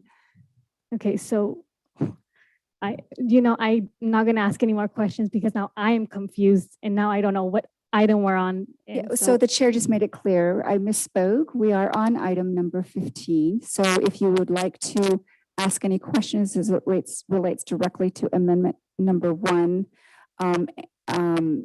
with the professional services provider, Duncan Engineering. My apologies, Member Gomez. where does it say amendment number 1 on page 501? No, 502? the chair is simply looking at the agenda and the requirement for council members to confine their comments and questions. Why is my mic out? It's on now. Is it on now? All right. So council members are required by policy to confine their remarks and questions to the agenda item and or the pending motion before them. And that's simply what the chair is encouraging the member to do. Yeah, so I read the subject matter and the recommendation and the scope of my question and the way that I'm forming it is relevant. I can ask it again, but if you don't like it, I can't keep re-asking the same question. So I'll try one more time. Certainly, Member Gomez, one moment, please. So this isn't a question of the chair's personal preference or liking or not liking any questions that any council member asks. The chair is simply requiring the member, as she does with all members, to stick to the agenda item in the sense that we need to discuss the matter directly before us and not a matter much broader than the agenda item itself. So Member Gomez is not free to ask the same question. She's being directed to move on to another question if she has one. Yeah, so as a doctoral student, mind you, I do this every week. So I'm not out of point. So I'm not going to ask the question. It's just obvious that we just have two intellectual levels of Member understanding. and Gomez, we'll move on to questions. That's where we are in this agenda item. You're not intellectually up with my intelligence, so I'm just going to leave Member it alone. Gomez will suspend. The member will come to order. It is inappropriate for any member to attack any member behind the dais. Please move on. Thank you. All right. Member Gomez, we're going to move on. Any questions from Mayor Pro Tem? Just a couple of questions. Just so that I'm clear, in order for the Old Town Septic to Sewer Conversion Project to be, or to meet the maximum potential or meet its outcome, it's important that the property owners agree to allow us to come onto the property. Duncan Engineering has been doing the outreach, correct? How successful have they been? I know here that they've only reached 3 people or 3 property owners. Is that correct? And how long has the outreach been ongoing, or just curious?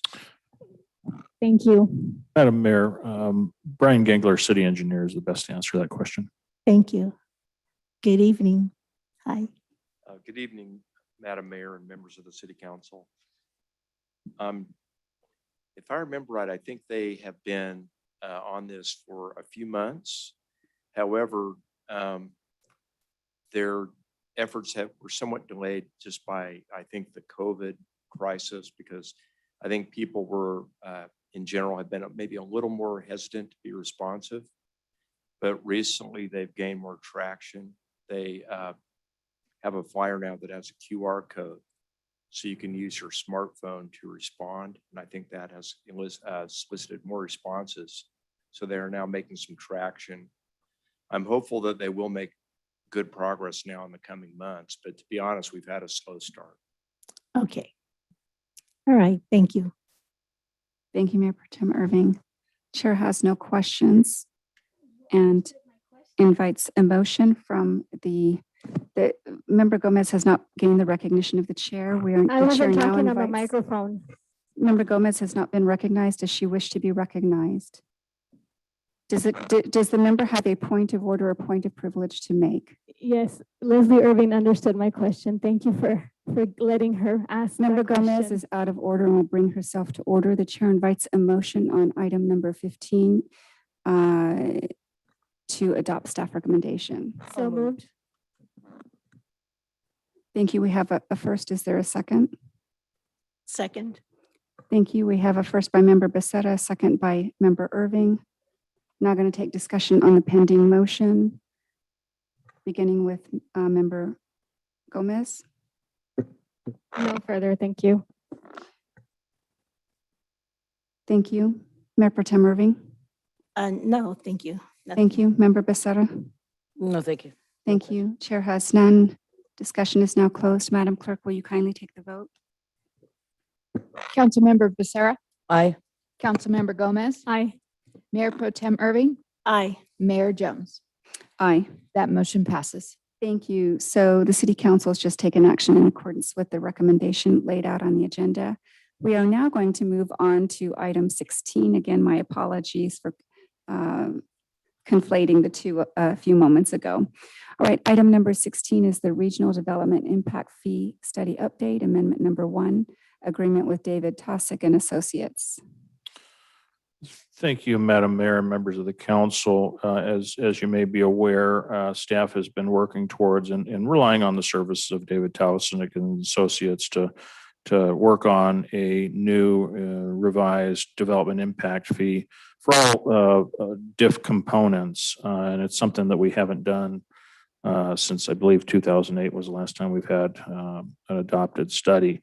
And as we're getting close to the completion of that DIF study, there was one particular item that needed further study, which was the master plan of drainage out at SCLA. And with that study work having been complete, then now there is information available to start to calculate what that means from a DIF perspective. So with that, this particular item is amending the scope of work to start calculating the recommended DIF charges as they relate to drainage related improvements.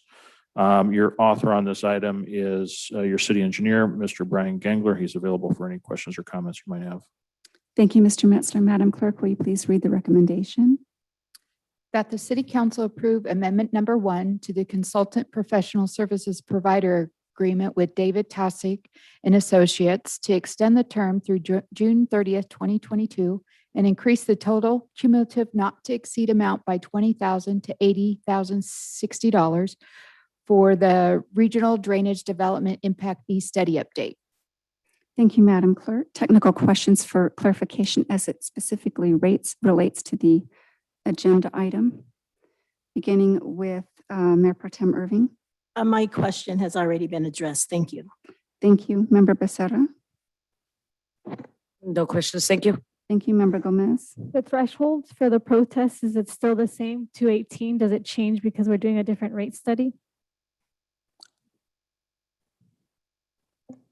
Madam Mayor and members of the council, when the DIF study is complete, the actual DIF document and recommendation comes back to this council for its deliberation and consideration.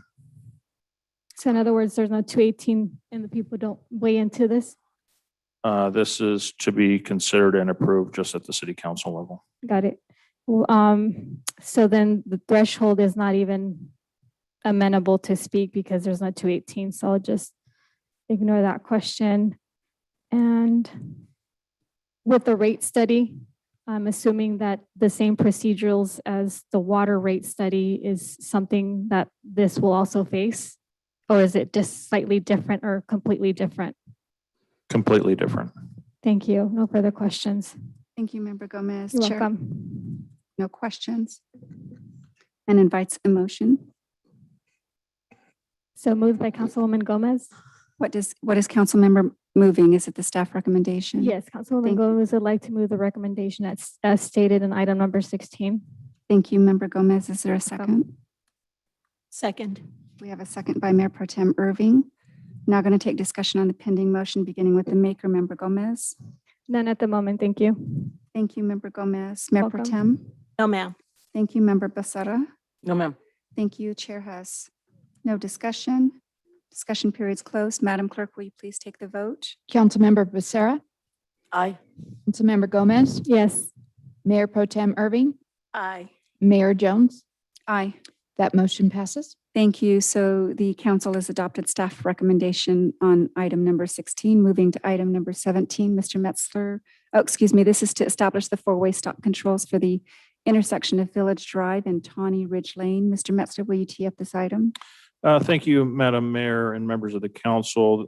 This item effectively is a precursor to ultimately signalizing the intersection of Tawny Ridge Lane and Village Drive. I've got a fairly detailed staff report. The author on this item is your city engineer, Mr. Brian Gangler. He's available for any technical questions or comments you might have. Thank you, Mr. Metzler. Madam Clerk, will you please read the recommendation?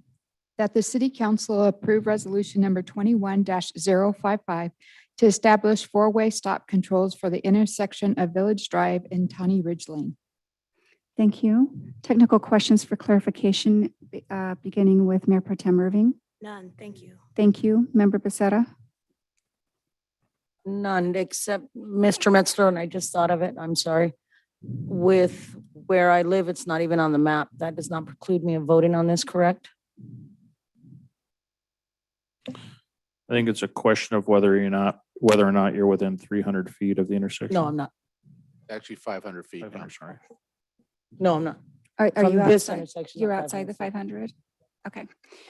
All right. Thank you. Thank you, that's it. Member Gomez. Yes. Did the city come up with many incidents that prompted the purpose of creating the four-way stop for this item?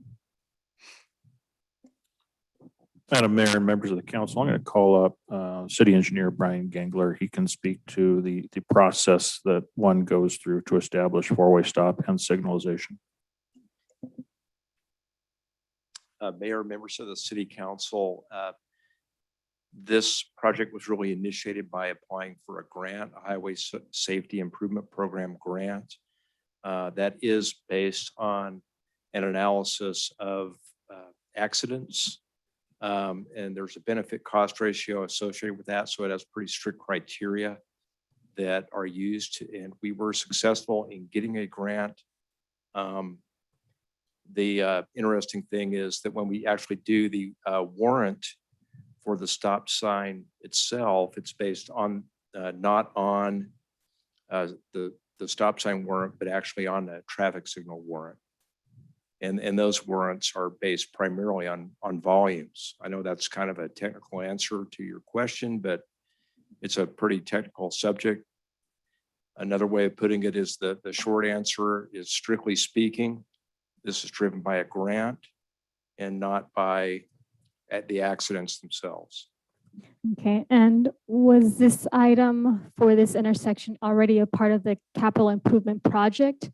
And is that why it was also a part of the inclusion with the approved budget for traffic control? Because I did see that. No, this project was not included in the budget. We did not include it because we don't have the grant actually authorized yet. That will come later. When we have the grant authorized, I should say, but there's a process we have to go through to actually advertise a project for construction, and that will come later. So the grant will cover the entirety of this project?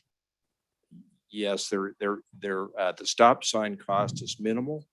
The traffic signal cost has a match requirement, and that's in the staff report. The grant will pay about 90% of the project costs. So we have matching funds for this, or? Yes. Thank you. No further questions. Thank you, Member Gomez.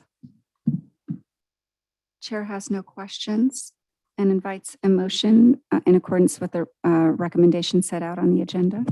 So moved. Thank you. We have a Second. first. Is there a second? Chair seconds. Discussion on the pending motion, beginning with the maker. No discussion. Thank you. Thank you. Member Becerra. No discussion, thank you. Thank you. Member Gomez. None at the moment. Thank you. Chair has You're welcome. none. Discussion period's closed. Madam Clerk, please take the vote. Councilmember Becerra. Aye. Councilmember Gomez. Yes. Mayor Pro Tem Irving. Aye. Mayor Jones. Aye. That motion passes. Thank you. So the council has just taken action in accordance with the recommendations set out on the agenda. Moving on to item number 18. This is the Green Tree Boulevard Extension Biological Monitoring. Mr. Metzler, will you introduce the item? Thank you, Madam Mayor and members of the council. Yeah, this item is dealing with professional services related to actually having a biological monitor on site when construction starts on the Green Tree extension, which is actually tomorrow. This is the same contractor that was actually engaged on the sewer realignment project that just had completed. So they're certainly familiar with the area, knowledgeable about the habitat and species that we're trying to protect from the ground disturbing activities. This is a requirement connected to the construction of the project. So with that, your author on this item is Mr. Brian Gangler, city engineer. He can answer any further questions or comments you might have. Thank you, Mr. Metzler. Madam Clerk? That the city council approve a consultant professional services provider agreement with Ironwood Consulting in the amount not to exceed of $300,000 for biological monitoring on the Green Tree Boulevard Extension project. Thank you. We're going to take technical questions for clarification as it relates to the agenda item, beginning with Member Becerra. No question. It was in the report. Thank you. Thank you. Member Gomez? Yes, the city manager said a couple of things. The one point that I wanted to address for clarification, what did you mean when you said it starts tomorrow? Actual construction for the Green Tree extension project over the railroad starts tomorrow. Thank you. And did the city participate in collaboration with external organizations, again, to create an explicit awareness for public regarding road closures, hindrances, and so forth? I believe the answer to that is yes, but I'll ask Mr. Gangler to clarify the efforts that we went to create the awareness to the public about the construction. Okay. But this item is related to the biological monitoring, so we will move on from that. Member Gomez, do you have another question? Yes, I've noticed that this city is full of a lot of hindrances and closures. I don't know if bringing the extension of biological monitoring would also have individuals that, as an expert to what they're doing in the monitoring will also have placements of cones of that nature that create a safety for them and then for the rest of the public. There is a traffic control plan that will help control the area that is the construction zone. Okay, thank you. Anything further, Member Gomez? No, thank you. Thank you, Mayor Pro Tem. No technical questions. Thank you. Chair has none. And the chair invites a motion to adopt the recommendation laid out on the agenda. I would like to move it forward as recommended by staff. Thank you, Member Gomez. Is there a second? Second. Thank you. We have a second. We're going to take discussion on the pending motion, beginning with Member Gomez. Not at the moment. Thank you for asking. Thank you. Mayor Pro Tem Irving. No discussion. Thank you. Thank you, Member Becerra. No discussion. Thank you. Chair has none. Discussion period is closed. Madam Clerk, will you please take the vote? Councilmember Becerra. Councilmember Gomez. Aye. Mayor Pro Tem Irving. Aye. Mayor Jones. Aye. That motion passes. Thank you. So the City Council has just adopted the recommendation laid out on the agenda. Moving on to item number 19, San Bernardino County Registrar of Voters invoice. Mr. Metzler. Thank you, Madam Mayor and members of the council. This item is brought really intending to address the need for an additional appropriation we received from the county registrars. The Registrar of Voters. The actual bill, which represents their having completed or reconciled all costs associated with the 2020 election. And then, of course, divvying up those respective costs to those that participated in the election. So this item for the fiscal year, we actually budgeted $100,000. That was short of the $139,793 bill that we received. Therefore, this item is seeking an additional appropriation so we can pay for our proportionate share of the countywide election. Thank you, Mr. Metzler. All right, Madam Clerk, will you please read the recommendation? That the city council approve resolution number 21-056, amending the annual budget for fiscal year 2020, 2021, approving additional appropriation of $39,793 for city clerk election contract services and approve the San Bernardino County Register of Voters invoice in the amount of $139,793. Thank you, Madam Clerk. All right, we're going to get into technical questions for clarification, beginning with Member Gomez. Who was involved in the tabulations and the approximations of the invoices? If you refer to the invoice, I'm trying to see I know there's a budget of 100,000, but I just didn't see within the County of San Bernardino's invoice that missing piece. And I think someone would have had to create it, for my understanding. Is that possible? It is possible, but that calculation was actually performed by the County of San Bernardino, not somebody on the city staff. So as much as I can tell you, when we budgeted the amount, the budgeted amount was based upon available information at the time, which would have been around this time last year. These calculations are done internal to the Registrar of Voters office. Okay. How did the city collaborate with the external agency to come up with the cost? So you're telling me that we just kind of took their figure and brought it up to be able to, I'm asking for a justification. That's all I'm asking for. I know that there was voting by mail and there was a cost accrued.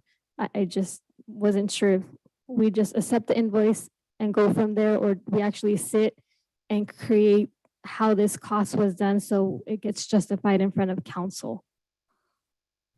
There's no real effort we can undertake to try to reconcile the cost differently than what the County of San Bernardino Registrar of Voters office does.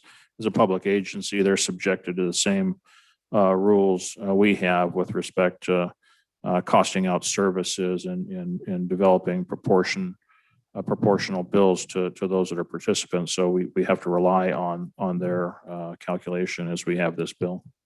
And I believe you've answered my question, but because I've placed it here and it's similar, I think you've answered it. I still would like to place it on the record. Looking at the Register of Votes invoice, what descriptor item was undercalculated for the reappropriations of nearly $48,000. Each price and amount is not varied enough to explicitly show the reader how the approximation of 39,000 is Gomez, justified. is there a question in there? That was my question, but I believe it's been somehow answered, but it needed to be stated in this form.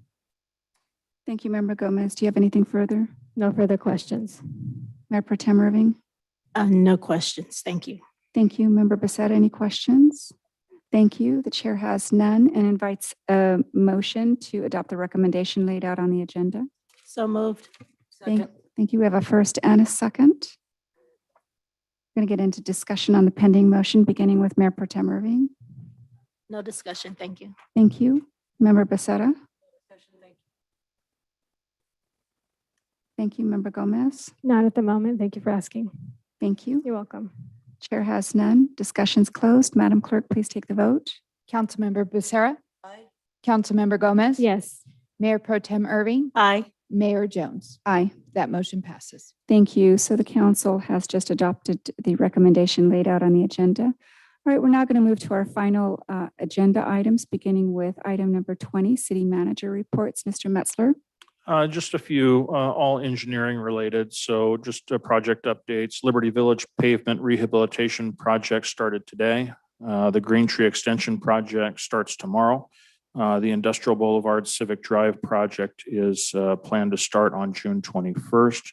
And the city will be hosting a DBE and small business outreach on June 10th for upcoming federally funded projects, including Bear Valley Road overhead at the BNSF Railroad. which has a bid opening on June 24th. That's all I have, Madam Mayor. Thank you, Mr. Metzler. Moving on to item number 21, discussion and possible action regarding upcoming agenda items. We will begin with Member Gomez. Appointment of Adrian Belcher to the Community Services Board by the next regular city meeting. Okay, Member Gomez, we left off the last time with direction again to provide that information to And the I city have. clerk. I have proof. Would you like me to send it to all of you guys? That's not my work, but I can do extra work for staff if that needs to be done. Member Gomez, this is not extra work and the. It is. I've sent emails. I've sent names. I've asked you. I Member asked them. Gomez. So that I didn't want to get into the discussion. That's why I Member said. Gomez will suspend and If bring you want herself to prove, order you so that she If can you listen don't, to it's the. on the record. Is to be quiet while the chair is speaking. All right, so no council member gets special treatment. And so every it's the onus is on every council member to provide the documentation to the city clerk as it relates. Member Gomez will suspend. Member Gomez has not been recognized by the chair and will suspend. Member Gomez is out of order and will suspend. As the chair has corrected the member a number of times to bring herself to order. Madam Clerk, will you kindly note in the minutes that the member Gomez is out of order, refuses to yield herself to the directives of the chair and is breaching, my mic is turned off, and is breaching policy and procedure. At this point, we're going to move on. The chair removes recognition from the member. She refuses to, and again, Member Gomez is not permitted to attack members of the things. We're going to move on. Mr. DeBortnowski, is there any problem with the chair moving on? Member Gomez does not give directions to the chair. She will yield herself to policy and procedure. All right, we're going to move on to Mr. DeBortnowski. That'd be appropriate to move on. I have Thank not you. heard specifically a motion. Thank you. Member Becerra, do you have any requests for agenda items? Member Becerra, do you have any requests for agenda items? Thank you, Mayor Pro Tem Irving. Ma'am. Madam Mayor, not for an agenda item, but I would ask if we could at least have a moment of silence. Oh, yes, Member Becerra, and yes, Member Becerra. And so this is an unusual circumstance, and this normally wouldn't fall into reports from council member. Member Gomez is not recognized by the chair and will come to order. Member Gomez will not attack members of the council. Member Gomez will bring herself to order. All right, the chair is going to call for a 5-minute recess with the expectation and hope that Member Gomez brings herself to order so can continue and we can conduct the business of the city in a productive and healthy manner. All right, with that, we're going to take a 5-minute recess. We'll reconvene at 8:14. Thank you.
I apologize. I probably jumped the gun and I will restart my comments and report some council members. I do apologize to the public and to the council.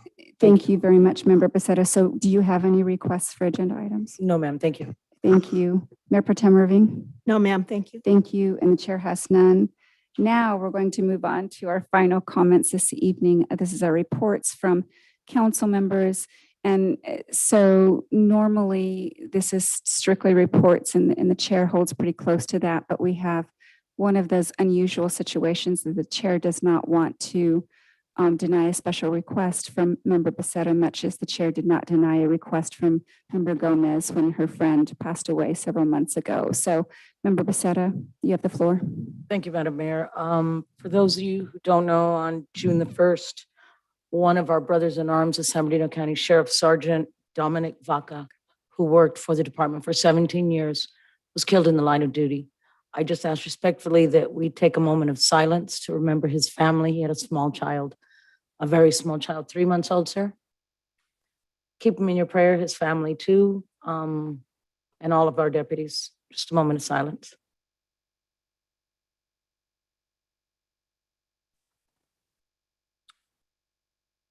Thank you, everybody.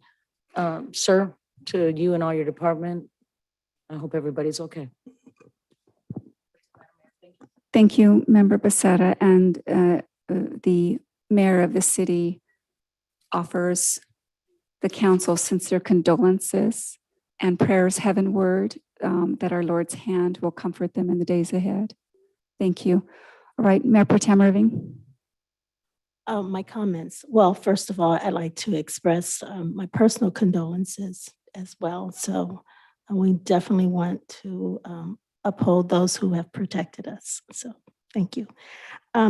Also, I guess on a lighter note, just wanted to say I enjoyed myself, absolutely delighted today to spend quality time at a very wonderful event, the groundbreaking ceremony for the Green Tree Extension. I thoroughly enjoyed myself. I think this is my first time attending an event. School's out, so I got a chance to participate. So I wanted to say thank you. It was a well-planned event, and I had a wonderful time. The other thing that I wanted to say is I wanted to say Mr. Metzler and the entire team, I'm happy to hear about the DBE outreach event on June the 10th. And lastly, I just wanted to say it was really good to see Mrs. Glasper today. It was really nice. I saw a couple of other members of an organization, the National Council of Negro Women, in the audience, but it was really nice to see her today. And I want to say, commend the mayor for the nice tribute. That was very touching. So thank you. And with that, I have nothing else to say. Stay safe, be blessed, and I'll see you guys around. Thank you. Thank you, Mayor Pro Tem. Member Gomez. Yeah, would you mind reminding me, you didn't ask two other council members to do the, if they had anything, so did we skip them? I just want to be on track so I don't get shut down again. Member Gomez is never shut down. Member Gomez All the is compelled to follow policy and procedure. But yes, so Member Gomez, this item is simply council member reports. And we've strayed a little bit from our normal because there have been some unusual circumstances. It is completely appropriate when someone passes away to recognize those things, much as we did when Councilmember Gomez had a friend that passed away. So please proceed. Yeah, so we're on council member reports, and today we've straight away got it. Move on, Member Gomez. So I am. I'm not allowed to repeat myself anymore. I said got it twice. So here's the moment where we were initiated on telling the people what we do for the public when we participate. But today there's been a straying away where it wasn't announced beforehand, which makes it very difficult to understand what the rules are and what we're following. So just because I got notice of it right now, I'm going to stick to what the council reports are. I'm not going to stray away. I have participated in local, state, and federal issues that basically address systemic racism aging of issues in communities, partnership with indigenous sectors of our communities. I've dealt with the public organization institutions of power that really strive to decentralize power structures in different municipalities in order to be able to have a collaboration that really has the voice of the destitute in many communities who may feel in different categorical aspects that may not be addressed in places of institutions such as this. That's been my participation in different divisions through Zoom and in person. Thank you for acknowledging me. And this is for the record as an acknowledgement, not a specific person. Thank you, Member Gomez. All right, so before I make my reports, let me just say that for the last several meetings, the chair has, because we had a change in policy as to make explicit what the purpose of this agenda item is.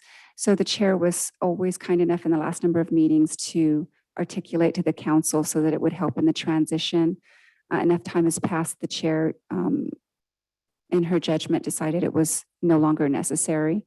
Mr. Debornowski, is what I've done this evening on this item within the role and responsibility and the purview of the chair? Absolutely, and it's also consistent with past practices. Thank you, Mr. Debornowski. All right, so as for my reports this evening, so thank you, Mayor Pro Tem, for speaking about our groundbreaking ceremony this morning on the Green Tree project. Mayor Pro Tem certainly was there. We were also joined by Member Becerra, and it was wonderful to have members of the council together on such a pivotal and important project. This is going to make a significant difference in our city. So this was 50 years in the making. It was quite wonderful to get this project underway, even though it's been in the works a long time. We finally took our shovel to the dirt today, and the formal groundbreaking begins tomorrow. So also, I just wanted to report that I've been invited to speak at the upcoming City Council Conference as one of the main speakers as it relates to how our city dealt with the issues of the pandemic in the last year and a half. So I was quite honored by the request, and I am so happy to be able to represent our city as being an authority on this subject. So with that said, we have no further business before us this evening. As a matter of housekeeping, all council members, staff, and audience members will kindly vacate council chambers in City Hall within 10 minutes. That's 8:32 this evening, so that these facilities may be secured for the evening. With that